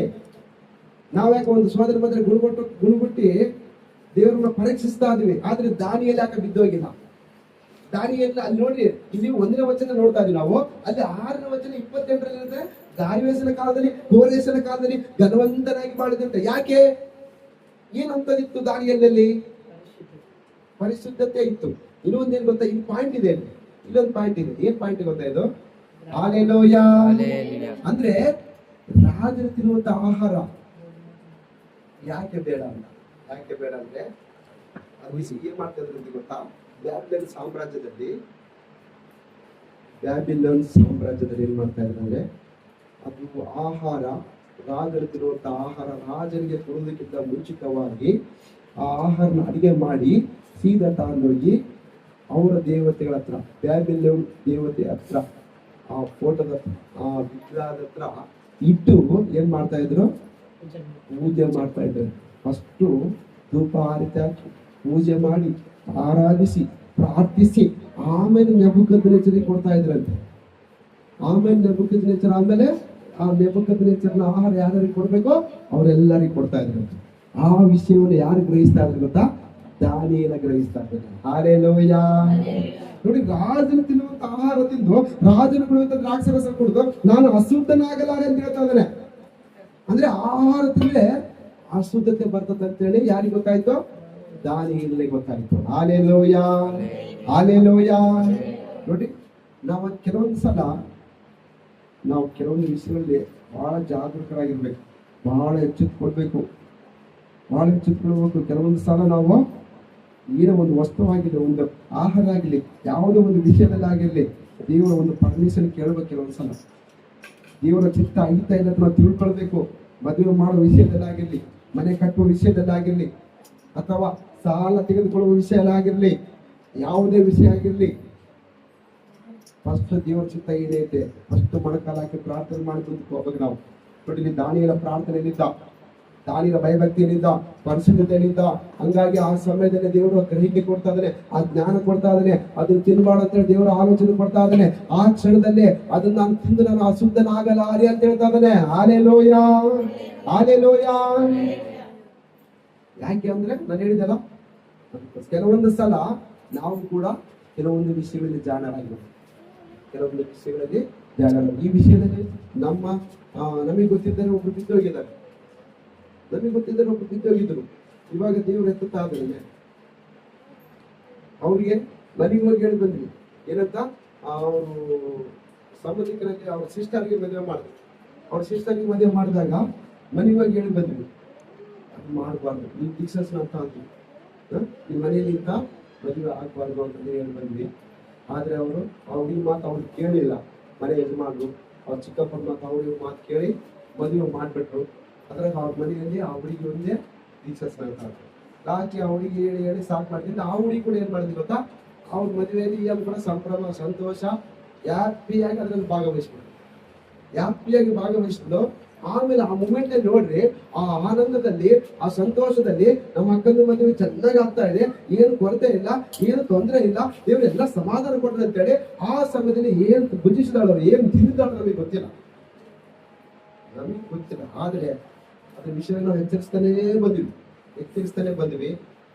ಮೊನ್ನೆ ದೇವರು ಸೇವಕರ ಮೂಲಕ ಮಾತಾಡ ಮತ್ತಿರೋದ್ಸಲ ದೇವ್ರು ಮಾತಾಡ್ತಾರೆ. ಈ ಹುಡುಗಿ ಎಲ್ಲೋ ಹೋಗಿ ಪೂಜೆ ಮಾಡಿದ್ದನ್ನು ಹಾಕ್ತಿದ್ದಾಳೆ. ಅದಕ್ಕೆ ಆ ದುರಾತ್ಮ ಮತ್ತೆ ಹಾಲೆಲೂಯ.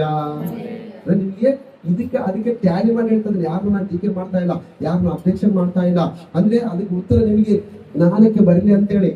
ಯಾಕಂದ್ರೆ ನಾವು ಇಲ್ಲಿ ಮಾತ್ರ ನಾವು ಹೆಂಗಿರ್ತೀವಿ ಅಂದ್ರೆ ಹೆಂಗಿರ್ತೀವಿ ಭಕ್ತಿ. ದೇವ್ರಂದ್ರೆ ನಡೆದು ಸೇವಿಸ್ತೇವೆ ದೇವ್ರನ್ನ. ಹೊರಗೆ ಹೋದ ತಕ್ಷಣ ಬೈಬಲ್ ಒಂದ್ ಕಡೆ, ನಾವು ಒಂದ್ ಕಡೆ, ನಮ್ಮ ದೇಹ ಒಂದ್ ಕಡೆ, ನಮ್ಮ ಹೃದಯ ಒಂದ್ ಕಡೆ, ಆ ಭಯ ಭಕ್ತಿ ಎಲ್ಲಷ್ಟು ಇರಲ್ಲ. ಹಂಗೆ ನಾವಿರೋದು ಹಂಗೆ ಇದ್ದೀರಾ ನೀವೆಲ್ಲರೂ? ಹಂಗೆ ಇದ್ರಮ್ಮ? ಹಾಲೆಲೂಯ. ಹೇಳಕ್ ಮಾತ್ರ ಆಗಲ್ಲ, ಬಟ್ ಮಾಡಿ ತೋರಿಸ್ತು ಪಾಸ್ಟ್ರೆ ಅಂತ ಇವಾಗ ಹೇಳಕ್ ಆಗಲ್ಲ ಪಾಸ್ಟ್ರೆ. ಹೊರಗಡೆ ನಾವು ಮನೇಲಿ ಇದ್ದಾಗ, ತಿರುಗಾಡುವಾಗ, ಕೆಲಸಕ್ಕೆ ಹೋಗುವಾಗ ನಮ್ಮನ್ನ ಅಬ್ಸರ್ವ್ ಮಾಡ್ರಿ, ಅವಾಗ ಕ್ರಿಯೆ ರೂಪದಲ್ಲಿ ತೋರಿಸು ಪಾಸ್ಟ್ರೆ. ಹೌದಲ್ಲ? ಹಾಲೆಲೂಯ. ಕ್ರಿಯೆ ರೂಪದಲ್ಲಿ ಕೆಲವು ತೋರಿಸ್ತಾರೆ, ಬಹಳ ಬಾಧೆ ಆಗ್ತದೆ. ಆ ತರ ಇರಬಾರ್ದು. ಒಂದ್ರಲ್ಲಿ ನೀವೆಲ್ಲರೂ ಆ ತರ ಇಲ್ಲ ಅಂದ್ರೆ ದೇವರಿಗೆ ಸ್ತೋತ್ರ. ಒಂದ್ರಲ್ಲಿ ಇದ್ರೆ ನೀವು ಬದಲಾಗಲೇ ಕೆಲವೊಂದು ವಿಷಯಗಳಲ್ಲಿ ದಾನಿಯೇಲ ಅಂತ ನಾವು ನಿಲ್ಲಬೇಕು. ಕೆಲವೊಂದು ವಿಷಯಗಳಲ್ಲಿ ದಾನಿಯೇಲ ರೋಷವನ್ನು ನಿಂತಬೇಕು. ಅಲ್ಲಿ ದಾನಿಯೇಲ ಗೊತ್ತಿತ್ತು, ರಾಜನ ಆಜ್ಞೆ ತಿರಸ್ಕಾರ ಮಾಡಿದ್ರೆ ಇನ್ನು ಲಾಸ್ಟ್ ಏನ್ ಮಾಡ್ತಾರೆ ಅಂದ್ರೆ ಉರಿ ಶಿಕ್ಷೆ ಹಾಕ್ಬಿಡ್ತಾರೆ, ಒಂದಾಕ್ಬಿಡ್ತಾರೆ. ದಾನಿಯೇಲ ಗೊತ್ತಿತ್ತು, ಆದ್ರೂ ಕೂಡ ಅದೇನ್ ಮಾಡ್ತಾ ಇದಾರೆ, ಅಲ್ಲಿ ರಾಜನು ತಿನ್ನುವಂತ ಆಹಾರಕ್ಕೆ ಆಸೆ ಬೀಳ್ತಾ ಇಲ್ಲ, ಆಸೆ ಬೀಳ್ತಾ ಇಲ್ಲ. ಅಲ್ಲಿ ಅಶುದ್ಧನಾಗಲ್ಲ ಅಂತ ಹೇಳ್ತಾ ಇದ್ದಾನೆ. ಮತ್ತೆ ಹೇಳ್ತಾನೆ ಅಲ್ಲಿ, ನೀನು ಆ ಸಮಯ ಬಂದಾಗ, ರಾಜನ ಹತ್ರ ನಿಲ್ಲಿಸುವಂತ ಸಮಯ ಬಂದಾಗ ನಮ್ಮನ್ನು ತೆಗೆದುಕೊಂಡು ಹೋಗಿ ನಿಲ್ಲಿಸು. ಆ ಸಮಯಕ್ಕೆ ರಾಜನಿಗೆ ಇಷ್ಟಕರವಾಗಿ ದೇವರು ನಮ್ಮನ್ನು ಮಾರ್ಪಾಡಿಸ್ತಾನೆ. ನಿನಗೆ ಅವಮಾನವಾಗುವ ರೀತಿ ನಾವು ನಡ್ಕೊಳ್ಳಲ್ಲ. ನಿನಗೆ ಅವಮಾನವಾಗದಂಗ ನಮ್ಮ ದೇವರು ಕಾಪಾಡ್ತಾನೆ, ನಿನ್ನ ಮರ್ಯಾದೆ ಉಳಿಸ್ತಾನೆ, ನಿನ್ನ ಗೌರವ ಉಳಿಸ್ತಾನೆ ಅಂತ ಅಲ್ಲಿರುವಂತ ಆ ಕಾವಲುಗಾರರಿಗೆ, ಆ ಕಂಚಿಕಿಗೆ ಹೇಳ್ತಾ ಇದ್ದಾನೆ. ಹಾಲೆಲೂಯಾ. ಅದೇ ತರ ಸಮಯ ಬಂದಾಗ ನಾವು 20ನೇ ವಚನ ನೋಡುವಾಗ ಅಲ್ಲಿ ನೋಡಿ, ಬಳಿಕ ರಾಜನು ಶಾಸ್ತ್ರೀಯ ವಿದ್ಯೆಯ ಸರ್ವ ವಿಷಯಗಳಲ್ಲಿ ಅವರನ್ನು ವಿಚಾರ ಮಾಡಲು ಅವನ ಪೂರ್ಣ ರಾಜ್ಯದಲ್ಲಿನ ಎಲ್ಲ ಜೋಯಿಸರಿಗಿಂತಲೂ ಮಂತ್ರವಾದಿಗಿಂತಲೂ 10ರಷ್ಟು ನಿಪುಣರಾಗಿ ಕಂಡು ಬಂದರು. ಆಮೇಲೆ 10ರಷ್ಟು ನಿಪುಣರಾಗಿ ಕಂಡು ಬರ್ತಾರೆ. ಯಾಕೆ ಕಂಡು ಬಂದರು? 10ರಷ್ಟು ಅಲ್ಲಿರುವಂತ ಎಲ್ಲರಿಗಿಂತಲೂ 10ರಷ್ಟು ನಿಪುಣರಾಗಿ ಯಾರು ದಾನಿಯೇಲ, ಶದ್ರಕ್, ಮೇಷಕ್, ಅಬೇದ್ನೆಗೋ ಕಂಡು ಬರ್ತಾರೆ. ಯಾಕೆ ಕಂಡು ಬರ್ತಾರೆ ಹೇಳ್ರಿ? ಅಲ್ಲಿ ತ್ಯಾಗ ಮಾಡಿದ, ದೇವ್ರಿಗೆ ಇಷ್ಟನದನ್ನ ಬಿಟ್ಬಿಟ್ಟ, ದೇವ್ರಿಗೆ ಇಷ್ಟನದನ್ನ ಆಸೆ ಪಟ್ಟು ತೆಗೆದುಕೊಳ್ಳಿಲ್ಲ. ರಾಜನು ತಿನ್ನುವಂತ ಆಹಾರ ಇದು ಸುಮ್ಮನೆನಾ? ಆಹಾರ ಒಂದು ಪ್ಲೇಟು 50,000 ಲಕ್ಷ ಇದೆಲ್ಲ ಇರ್ತದೆ. ಯಾವ ಹೇಳಿದ ನಾವು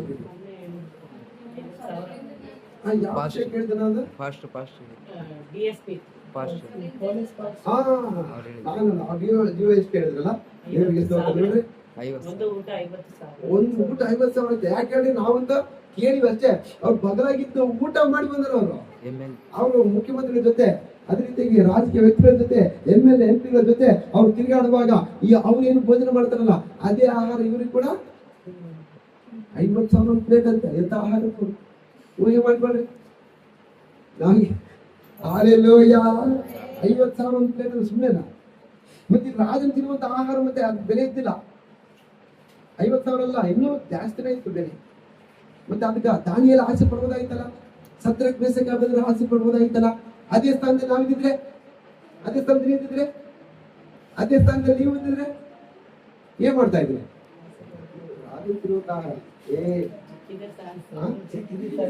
ಮಾರಮ್ಮ, ದುರ್ಗಮ್ಮ, ಏನಾಗಲ್ಲಮ್ಮ, ಕೊಂಡ್ರಮ್ಮ, ಏನಾಗಲ್ಲ, ದೇವ್ರು ನೋಡ್ತಾ ಬಿಡು, ದೇವ್ರಿಗೆ ಪರಿಸ್ಥಿತಿ ಗೊತ್ತು ಬಿಡು, ಸಲಕ್ಕೆ ಏನಾಗಲ್ಲ, ಈ ಅವಕಾಶ ಬರ್ಬೇಕು. ಹಾಗೆ ಸುಮ್ಮನೆನಾ? ದೇವ್ರಿಗೆ ಏನಾಗಲ್ಲ. ಏಸಪ್ಪನಿಗೆ ಅದೃಷ್ಟ ಕೊಟ್ಟನೇ ಇಲ್ಲ. ನೋಡ್ರಿ, ಎಲ್ಲ ಇಸ್ರೇಲ್ ದೇಶದಾಗ ಇದ್ವಿ, ಇಲ್ಲಿಗೆ ಬಂದಿವಿ ಅಂದ್ರೆ ಇದೇನು ದೇವ್ರ ಚಿತ್ತ? ಇದು ನಾವೇ ದೇವ್ರ ಚಿತ್ತ ತಂದ್ಬಿಡ್ತೀವಿ. ನಾವೇ ಎಲ್ಲ ಪ್ರವಚನಗಳು ಬಂದ್ಬಿಡ್ತಾವಲ್ಲಿ. Hallelujah, hallelujah. ಪ್ರವಚನ ಬಂದ್ಬಿಡ್ತಾವ. ಆ ಸಮಯದಲ್ಲಿ ಸೈತಾನ್ ಕೂಡ ಅದಕ್ಕೆ ಕಕ್ಕಾಗ್ತಾನೆ. ಈ ಬಲೆ ಅಕ್ಕಿ ಯಾವ ಬಲೆ ಗೊತ್ತಾ ಅಂತೇಳಿ ಆಸೆ ತೋರಿಸ್ತಾನೆ. ಆಸೆ ತೋರಿಸ್ ನೋಡಿ, ಒಂದು ಮೀನ್ ಹಿಡಿಬೇಕಂದ್ರೆ ಆ ಮೀನುಗಾರ ಏನ್ ಮಾಡ್ತಾನೆ ಹೇಳ್ರಿ? ಬಲೆ ಹಾಕಿ ಅಲ್ಲಿ ಬಲೆಗೆ ಒಂದು ಏನಿಟ್ಟಿರ್ತಾನೆ, ಒಂದು ಸಿಂಗಲ್ ಆಗಿ ಹಿಡಿಬೇಕಂದ್ರೆ ಏನ್ ಮಾಡ್ತಾರೆ ಹೇಳ್ರಿ? ದಾರ ಬಿಟ್ಟು ದಾರಕ್ಕೆ ಕೊಂಡೆ ಹಾಕಿರ್ತಾನೆ, ಪಿನ್ ಹಾಕಿರ್ತಾನೆ, ಪಿನ್ನಕ್ಕೆ ಇನ್ನೊಂದು ಹಾಕಿರ್ತಾನೆ. ಏನ್ ಹಾಕಿರ್ತಾನೆ ಹೇಳ್ರಿ? ಪಿನ್ನಕ್ಕೆ ಇನ್ನೊಂದು ಇರ್ತದೆ, ಹುಳಗಳನ್ನ ಇಟ್ಟಿರ್ತಾನೆ. ಅದು ಪಿನ್, ಅದು ಯಾವ್ದಕ್ಕ ಆಹಾರ ಇಟ್ಟಿರ್ತಾನೆ, ಮೀನಿನ ಆಹಾರ. ಅದು ಅಟ್ರಾಕ್ಷನ್ ಮಾಡಕ್ಕೆ. ಆ ಸಮಯದಲ್ಲಿ ಮೀನ್ ಪಾಪ ಏನು ಅಮಾಯಕ ಮೀನುಗಳು ನಾವು ಕೂಡ. ಹಾಲೆಲೂಯಾ. ಆ ಸಮಯದಲ್ಲಿ ಅದು ಆಹಾರ ಹೊರತಾಗಿ ಆಹಾರದೊಳಗಿರುತ್ತ ಭಿನ್ನ ಕಾಣಗಲ್ಲ. ಅದು ಸೈತಾನ್ ಪ್ಲಾನ್. ಅವ್ನು ಹೋಗಿ ಲವಕದ ಬಾಯಿ, ಯಾಕಂದ್ರೆ ಅವ್ನು ಕೂಡ ಪಕ್ಕ ಸುಸ್ತಾನೆ ಆ ಸಮಯದಲ್ಲಿ. ಆಮೇಲೆ ಪಾಸ್ಟ್ರಮ್ಮ ಪ್ರೇರ್ ಮಾಡಮ್ಮ, ಹಿಂಗೆಲ್ಲ ಆಗ್ಬಿಡ್ತಮ್ಮ. ನಾನು ಅನ್ಕೊಂಡಿದ್ದಿಲ್ಲಮ್ಮ, ಇಟ್ಬಿಟ್ರಮ್ಮ, ಬಂದರ್ ಮಾಡಿದ್ರು.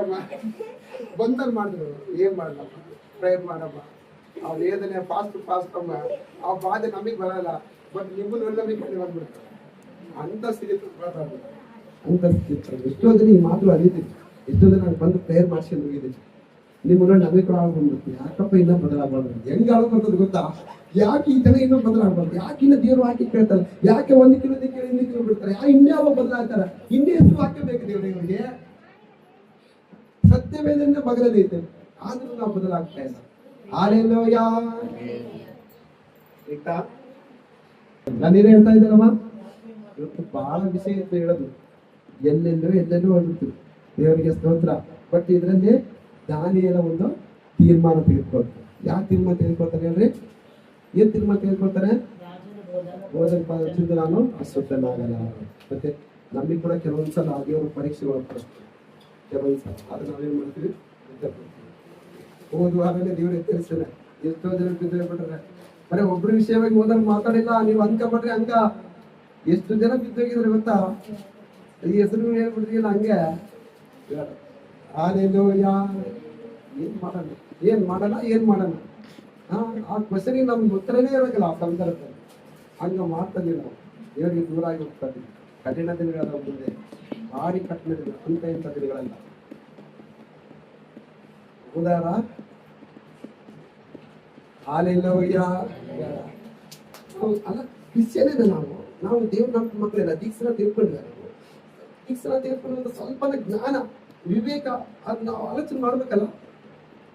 ನಾವು ಹಿಂದೂಗಳಿಗೆ ಹೋಗಿ ನಾವು ದಾಸರಾಗ್ತಾ ಇದೀವಿ. ನಾವು ಅವ್ರು ಹೇಳೋದು ಮಾತುಗಳಿಗೆ ಬೆಲೆ ಕೊಡ್ತಾ ಇದೀವಿ. ಅವರ ಶಾಸ್ತ್ರ ಒಪ್ತಾ ಇದೀವಿ, ನಾವು ಅವರ ಸಂಪ್ರದಾಯಗಳು ಒಪ್ತಾ ಇದೀವಿ, ಅವ್ರ ಮೂಢನಂಬಿಕೆಗಳು ಒಪ್ತಾ ಇದೀವಿ ನಾವು. ಆದ್ರೆ ನಮ್ಮ ಕಡೆಗೆ ಅವ್ರು ಹೇಳ್ಕೊಂಬೋದು. ಅವ್ರು ನಮ್ಮ ಕಡೆಯಿಂದ ನಾವೇನು ಕೊನೆಗೆ ತಪ್ಪಲ್ಲ. ಅವ್ರನ್ನ ಪರಿಶುದ್ಧ ದಾರಿಯಲ್ಲಿ ಕರ್ಕೊಂಬರಿ ಅಂತ ಹೇಳಿದ್ರೆ ನಾವೇ ಅಪರಿಶುದ್ಧತೆ ಹೋಗ್ತಾರೆ. ಮತ್ತೆ ದಾನಿಯಲ್ಲ ನೀವು ಅದಿರಾ ಟೆಸ್ಟ್ ಮಾಡ್ತೀವಿ. ನೀವು ಹೇಳಿದ್ದೇನೆ ನಾನು ದಾನಿಯಲ್ನಾಗ ಅದಿರಿ ಅಂತ ಹೇಳಿ. ದಾನಿಯಲ್ನಾಗ ಅದಿರಿ ಅಂತ ಯಾರು ಅದಿರ? ದಾನಿಯಲ್ಲಲ್ಲಿ ಒಂದು ವಾಕ್ಯ ಅದಿದ್ರೆ 6ನೇ ಅಧ್ಯಾಯದಲ್ಲಿ ಐತೆ. 6ನೇ ಅಧ್ಯಾಯದಲ್ಲಿ ಓದಿ. ದಾನಿಯಲ್ಲ ಯಾಕೆ ಧನವಂತನಾಗಿ ಬಾಳ? ನಮ್ಗೆ ಯಾಕೆ ಆಗ್ತಾ ಇಲ್ಲ? ದಾನಿಯಲ್ಲ ಯಾಕೆ ಧನವಂತನಾಗಿ ಬಾಳ? ಅಲ್ಲಿ ನೋಡ್ರಿ 6ನೇ ಅಧ್ಯಾಯದಲ್ಲಿ 6ನೇ ಅಧ್ಯಾಯ 5ನೇ ವಚನ. ಈ ದಾನಿಯೇಲ 4ನೇ ವಚನ ಫಾಸ್ಟ್ ಆಗಿ. ಹೀಗೇನು ಮುಖ್ಯಾಧಿಕಾರಿಗಳು ದೇಶಾಧಿಪತಿಗಳು ರಾಜ್ಯಭಾರದ ವಿಷಯವಾಗಿ ದಾನಿಯೇಲನ ಮೇಲೆ ತಪ್ಪು ಹೊರಿಸುವುದಕ್ಕೆ ಸಂದರ್ಭ ಹುಡುಕುತ್ತಿದ್ದರು. ಆದರೆ ತಪ್ಪು ಹೊರಿಸುವ ಯಾವ ಸಂದರ್ಭವನ್ನು, ಯಾವ ತಪ್ಪನ್ನು ಕಾಣಲಾರದೆ ಹೋದರು. ಅವನು ನಂಬಿಗಸ್ತನೇ ಆಗಿದ್ದನು. ಅವನಲ್ಲಿ ಆಲಸ್ಯವಾಗಲಿ ಅಕ್ರಮವಾಗಲಿ ಸಿಕ್ಕಲಿಲ್ಲ. ಆಗ ಆ ಮನುಷ್ಯರು ದಾನಿಯೇಲನ ಮೇಲೆ ತಪ್ಪು ಹೊರಿಸಲು ಇವನ ದೇವ ಧರ್ಮದ ಮೂಲಕವೇ ಹೊರತು ಇನ್ಯಾವುದರಲ್ಲಿಯೂ ನಮಗೆ ಅವಕಾಶ ದೊರೆಯದು ಅಂದುಕೊಂಡರು. ದಾನಿಯೇಲ ಯಾಕೆ ಧನವಂತನಾಗಿ ಬೆಳೆದಂದ್ರೆ ದಾನಿಯೇಲ ನಂಬಿಗಸ್ತನಾಗಿದ್ದ. ಆಲಸ್ಯವಾಗಲಿ ಅಕ್ರಮವಾಗಲಿ ಸರಲ್ಲಿ ಸಿಕ್ಕಿಲ್ಲ, ದಾನಿಯೇಲನಲ್ಲಿ ಸಿಕ್ಕಿಲ್ಲ. ನಮ್ಮಲ್ಲಿ ಎಲ್ಲವೂ ಸಿಗ್ತವೆ. ಒಂದು ನಂಬಿಕೆ ಸ್ಥಿತಿಯಿಲ್ಲ, ಒಂದು ದೇವರ ಸನ್ನಿಧಿ ಬರ್ಬೇಕಂತ ಹೇಳಿದ್ರೆ ಕ್ರಮ ಇಲ್ಲ. ಆಲಸ್ಯ ಅಂದ್ರೆ ಗೊತ್ತಾ? ಆಲಸ್ಯ ಅಂದ್ರೆ ಏನ್ ಹೇಳ್ರಿ? ಆಲಸ್ಯ ಅಂದ್ರೆ ಇಂಗ್ಲಿಷ್ನ ಮಾತ್ರ ಪಕ್ಕ ಹೇಳ್ಬಿಡ್ತೀವಿ. ಆಲಸ್ಯ ಅಂದ್ರೆ ಏನ್ ಹೇಳ್ರಿ? ಇಂಗ್ಲಿಷ್ನಾಗ ಹೇಳ್ರಿ?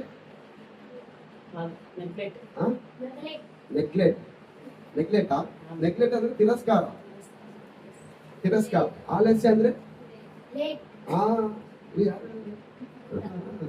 ಆಲಸ್ಯ ಅಂದ್ರೆ ಲೇಟ್. ದಾನಿಯಲ್ಲಿ ಏನಿದ್ದಿಲ್ಲ? ಆಲಸ್ಯ ಇದ್ದಿಲ್ಲ.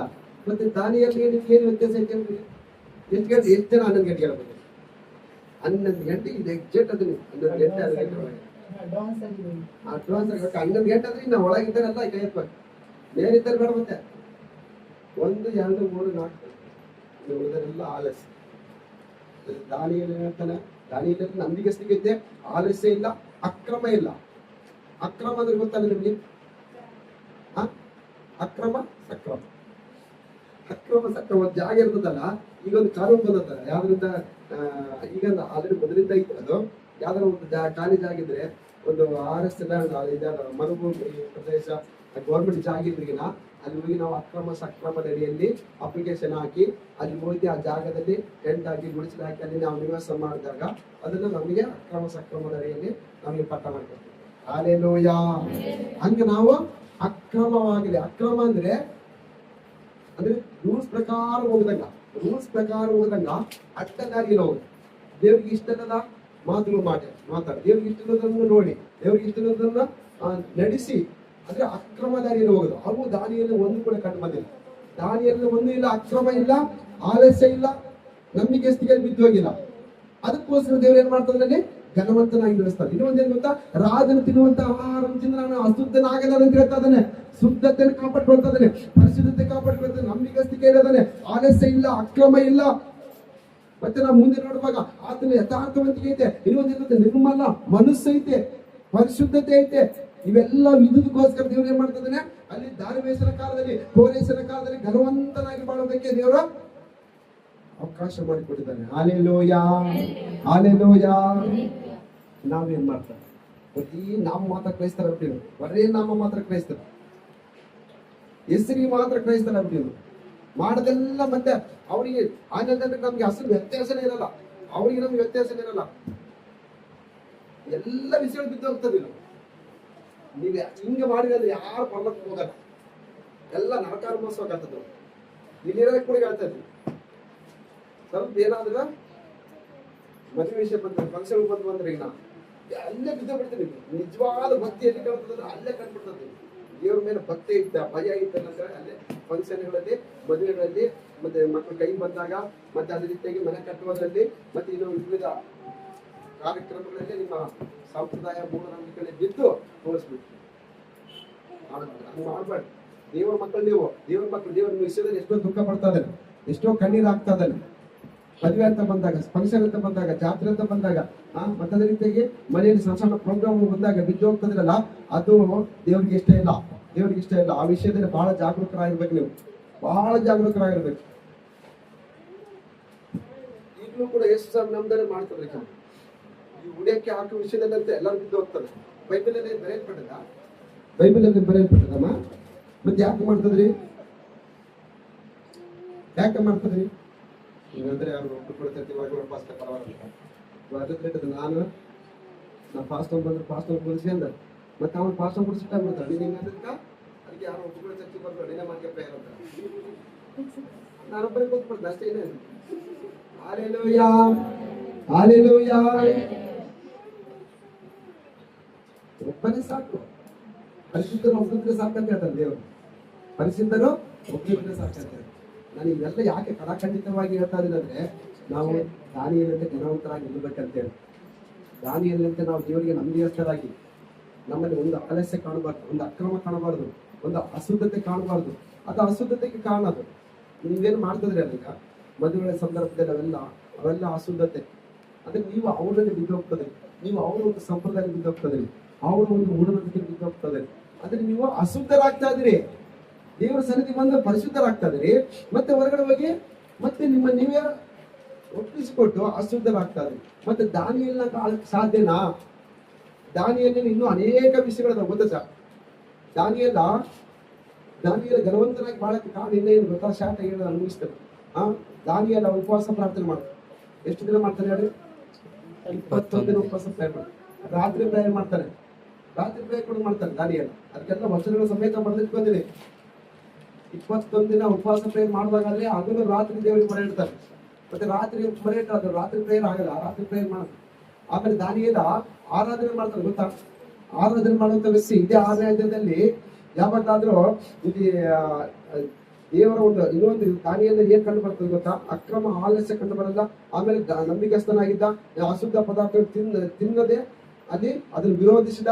ಆಮೇಲೆ ಇನ್ನೊಂದೇನು ಗೊತ್ತಾ?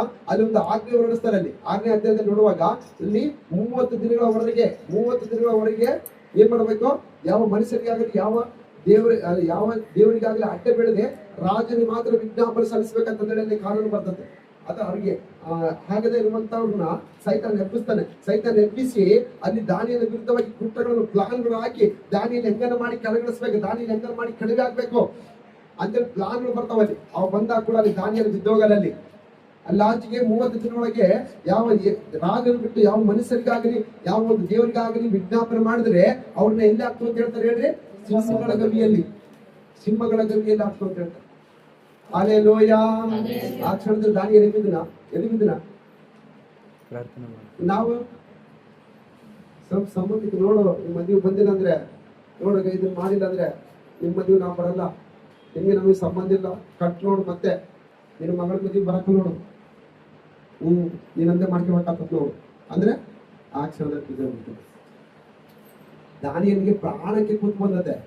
ಸಿಂಹಗಳ ಗವಿಯಲ್ಲಿ ಹಾಕ್ತು ಅಂತ ಹೇಳಿದ್ರೆ ಆ ಕ್ಷಣದಲ್ಲಿ ರಾಜನಿಗೆ ಅಡ್ಡ ಬೀಳ್ಬೇಕಾಗಿತ್ತು ದಾನಿಯೇಲ. ಆದ್ರೆ ದಾನಿಯೇಲ 30 ದಿನದವರೆಗೆ ರಾಜನ ಹತ್ರ ಹೋಗಿಲ್ಲ, ರಾಜನಿಗೆ ಅಡ್ಡ ಬಿದ್ದಿಲ್ಲ, ಆಜ್ಞೆಗಳ ಪ್ರಕಾರ ನಡೆದೇ ಇಲ್ಲ.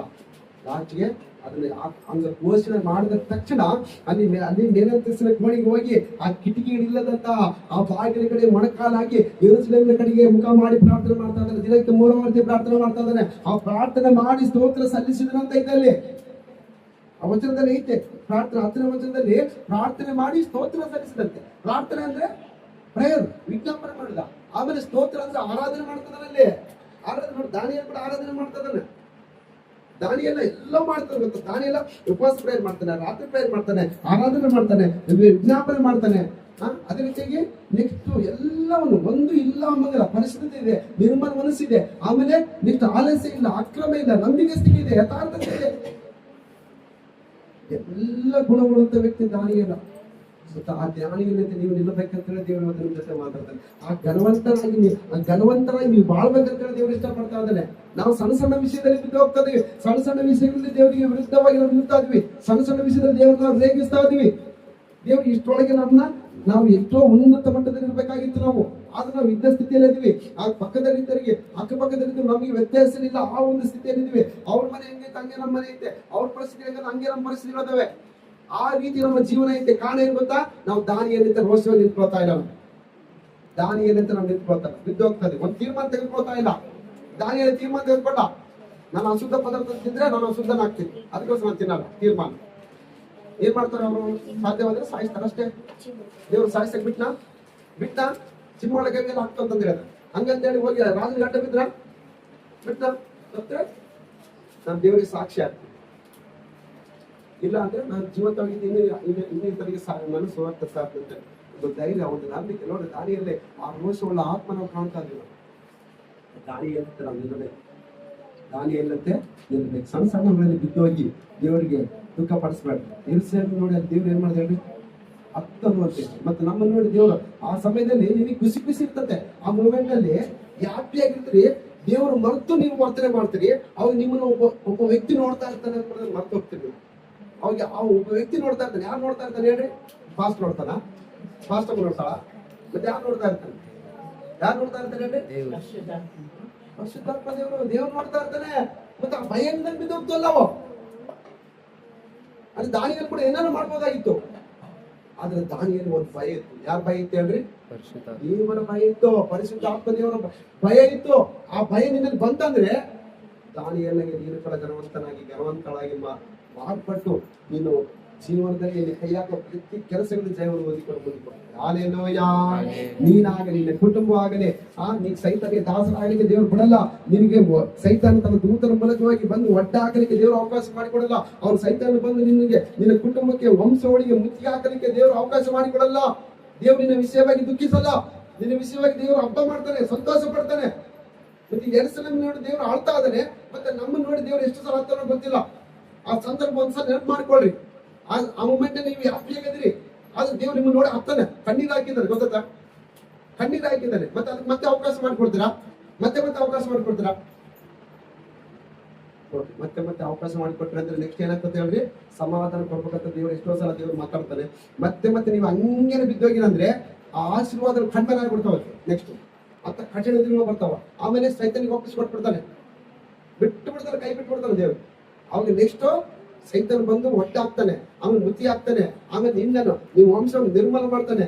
ಆಮೇಲೆ ನೆಕ್ಸ್ಟ್ ಏನ್ ಮಾಡ್ತಾನೆ ಹೇಳಿ? ಕಲ್ಲಿನ ಮೇಲೆ ಕಲ್ಲು ನಿಲ್ಲದಂತೆ, ಅಂದ್ರೆ ನೀವು ವಂಶಗಳು ಅಲ್ಲಿ ಸ್ಟಾಪ್ ಕಟ್. ಈಗ ಇನ್ನೊಂದು ಗೊತ್ತಾ ನಿಮ್ಗೆ? ಅದೊಂದೇ ನಾನು ಮುಗಿಸ್ತೀನಿ. ಇನ್ನೊಂದು ಏನಾಗ್ತದೆ ಗೊತ್ತಾ? ಈಗ ನೆಕ್ಸ್ಟ್ ಕೆಲವು ಸೈಂಟಿಸ್ಟ್ ಎಲ್ಲ ಶಾಸ್ತ್ರಜ್ಞರು ಎಲ್ಲ ಇನ್ನು ಈ ವಿಷಯ ಬಹಳ ಇದೆ. ಬರವಾರ ದೇವಸ್ಥಾನ ಬರವಾರ ಹೇಳ್ತೀನಿ ನಾನು. ಇನ್ನು ಕೆಲವು ತೀರ್ಮಾನ ತೆಗೆದುಕೊಂಡವ್ರು, ಕೆಲವು ಭಕ್ತರು ಅದರ, ಅವರೆಲ್ಲ ಕುರಿತು ನಿಮ್ಗೆ ಹೇಳಲೇಬೇಕು. ಬರವಾರ ದೇವ್ರ ಚಿತ್ರವಾದ್ರೆ ಅಂತ ಹೇಳ್ತೀನಿ ನಾನು. ಇಲ್ಲಿಗೆ ಟೈಮ್ ಆಗಿದೆ ಆಲ್ರೆಡಿ. ದೇವರಿಗೆ ಸ್ತೋತ್ರ. ಇದೊಂದು ಹೇಳಿ ನಾನು ಮುಗಿಸ್ತೀನಿ. ಯಾಕಂದ್ರೆ ಈಗ ಮುಂದೆ ಬರುವಂತ ದಿನಗಳು ಹೆಂಗದವಂದ್ರೆ ಆಲ್ರೆಡಿ ಮುಂದಿನ ದಿನಗಳನ್ನೆಲ್ಲ ಲೆಕ್ಕ ಹಾಕ್ತಾರೆ. ಸೈಂಟಿಸ್ಟ್ಗಳೆಲ್ಲ ಲೆಕ್ಕ ಹಾಕ್ತಾ ಇದಾರೆ. ಎಂತ ದಿನಗಳು ಬರ್ತಾ ಹೋಗ್ತದೆ ಗೊತ್ತಾ? ಈಗ ನೋಡ್ರಿ, ಪ್ರತಿ ಏರಿಯಾದಲ್ಲಿ ಪ್ರತಿ ಓಣಿಗಳಲ್ಲಿ ನೋಡ್ರಿ, ಮಕ್ಕಳು ಇಲ್ಲದೆ ಇರುವವರು ಒಂದು ಕುಟುಂಬ ಆಗಲಿ 2 ಕುಟುಂಬಗಳು ಇದ್ದೇ ಇರ್ತಾರೆ. ಹೌದಲ್ಲ? ನಮ್ಮ ಏರಿಯಾದಾಗಿಲ್ಲ ಅದರ ನಮ್ಮ ಊರಿನಲ್ಲಿ ಎಷ್ಟು ಜನ ಸಿಗ್ಬೋದು? ಯಾಕೆ ಗೊತ್ತಾ? ಇದೆಲ್ಲ ಸೈತಾನ್ ಪ್ಲಾನ್. ಮುಂದೆ ಬರುವಂತ ದಿನಗಳು ಹೆಂಗ್ ಬರ್ತಾ ಗೊತ್ತಾ? ಈಗ ನಮಗೆ ಈಗ ಮಕ್ಕಳಿಲ್ಲ ಅಂತ ತಿಳ್ಕೊಳ್ಳಿ. ನಮಗೆ ಮಕ್ಕಳಿಲ್ಲ, ನನ್ನ ವಂಶ ಮುಂದುವರ್ಕ್ ಸಾಧ್ಯನಾ? ನನ್ನ ವಂಶ ಮುಂದೆ ನಾವಿರೋವರಿಗೆ, ನಾನು ಗಂಡ ಹೇಳ್ತಿರೋವರಿಗೆ ಮಾತ್ರ ನಾವು ಜೀವಿಸ್ತೀವಿ. ಆಮೇಲೆ ನಾವು ಎತ್ತಲ್ಪಟ್ಟಾಗ, ನಾವು ಕರ್ತನ್ನು ನಿದ್ರಿಸಿದಾಗ ಇದು ನೆಕ್ಸ್ಟ್ ನಮ್ಮ ಆಸ್ತಿ ಎಲ್ಲ ನಮ್ಮ ಯಾರು ಸಂಬಂಧಿಕರ ಅವ್ರ ಪಾಲಾಗ್ತದೆ. ಆಮೇಲೆ ನಮ್ಮ ವಂಶ ಅಲ್ಲಿಗೆ ಸ್ಟಾಪ್ ಆಗ್ಬಿಡ್ತದೆ. ಅದೇ ತರನೇ ಎಲ್ಲರೂ ಈಗ ನೋಡ್ರಿ ಈ ತಿನ್ನುವಂತ ಫುಡ್ ಎಲ್ಲ ಔಷಧ ಹೊಡೆದು ಆ ಫುಡ್ ಕೂಡ ಎಲ್ಲ ಏನಾಗಿದೆ, ಎಲ್ಲ ಔಷಧ ಮಿಕ್ಸರ್ ಆಗಿ ಆ ಫುಡ್ ಸೇವಿಸಿ ಮಕ್ಕಳು ಕೆಲವೊಂದ್ಸಲ ಮಕ್ಕಳು ಯಾಕೆ ಆಗಂದ್ರೆ ಆ ಫುಡ್ನಿಂದ ಕೂಡ ಕೆಲವೊಂದ್ಸಲ ಮಕ್ಕಳು ಆಗುವಂತ ಭಾಗ್ಯ ಕಳ್ಕೊಳ್ತಾರೆ. ಈ ಸೈತನ್ ಪ್ಲಾನ್ ಇವೆಲ್ಲ ಮುಂದೆ ಬರ್ತಾ ಬರ್ತಾ ಬರ್ತಾ ಸ್ಥಿತಿ ಹೆಂಗ್ ಬರ್ತದೆ ಗೊತ್ತಾ, ಲಾಸ್ಟ್ಗೆ ಈ ವಂಶಗಳೇ ಸ್ಟಾಪ್ ಆಗ್ಬಿಡ್ತಾವಂತೆ, ಬೆಳವಣಿಗೆ ಸ್ಟಾಪ್ ಆಗ್ತವೆ ಮಕ್ಕಳಿಂದಾಗ. ಲಾಸ್ಟ್ಗೆ ಇಲ್ಲಿ ಸಂತಾನ ಅಭಿವೃದ್ಧಿ ಆಗಲ್ಲ. ನೆಕ್ಸ್ಟ್ ಸಂತಾನ ಅಭಿವೃದ್ಧಿ ಆಗದಂಗ ಸಂತಾನ ಸ್ಟಾಪ್ ಆಗ್ಬಿಡ್ತಾವಂತೆ.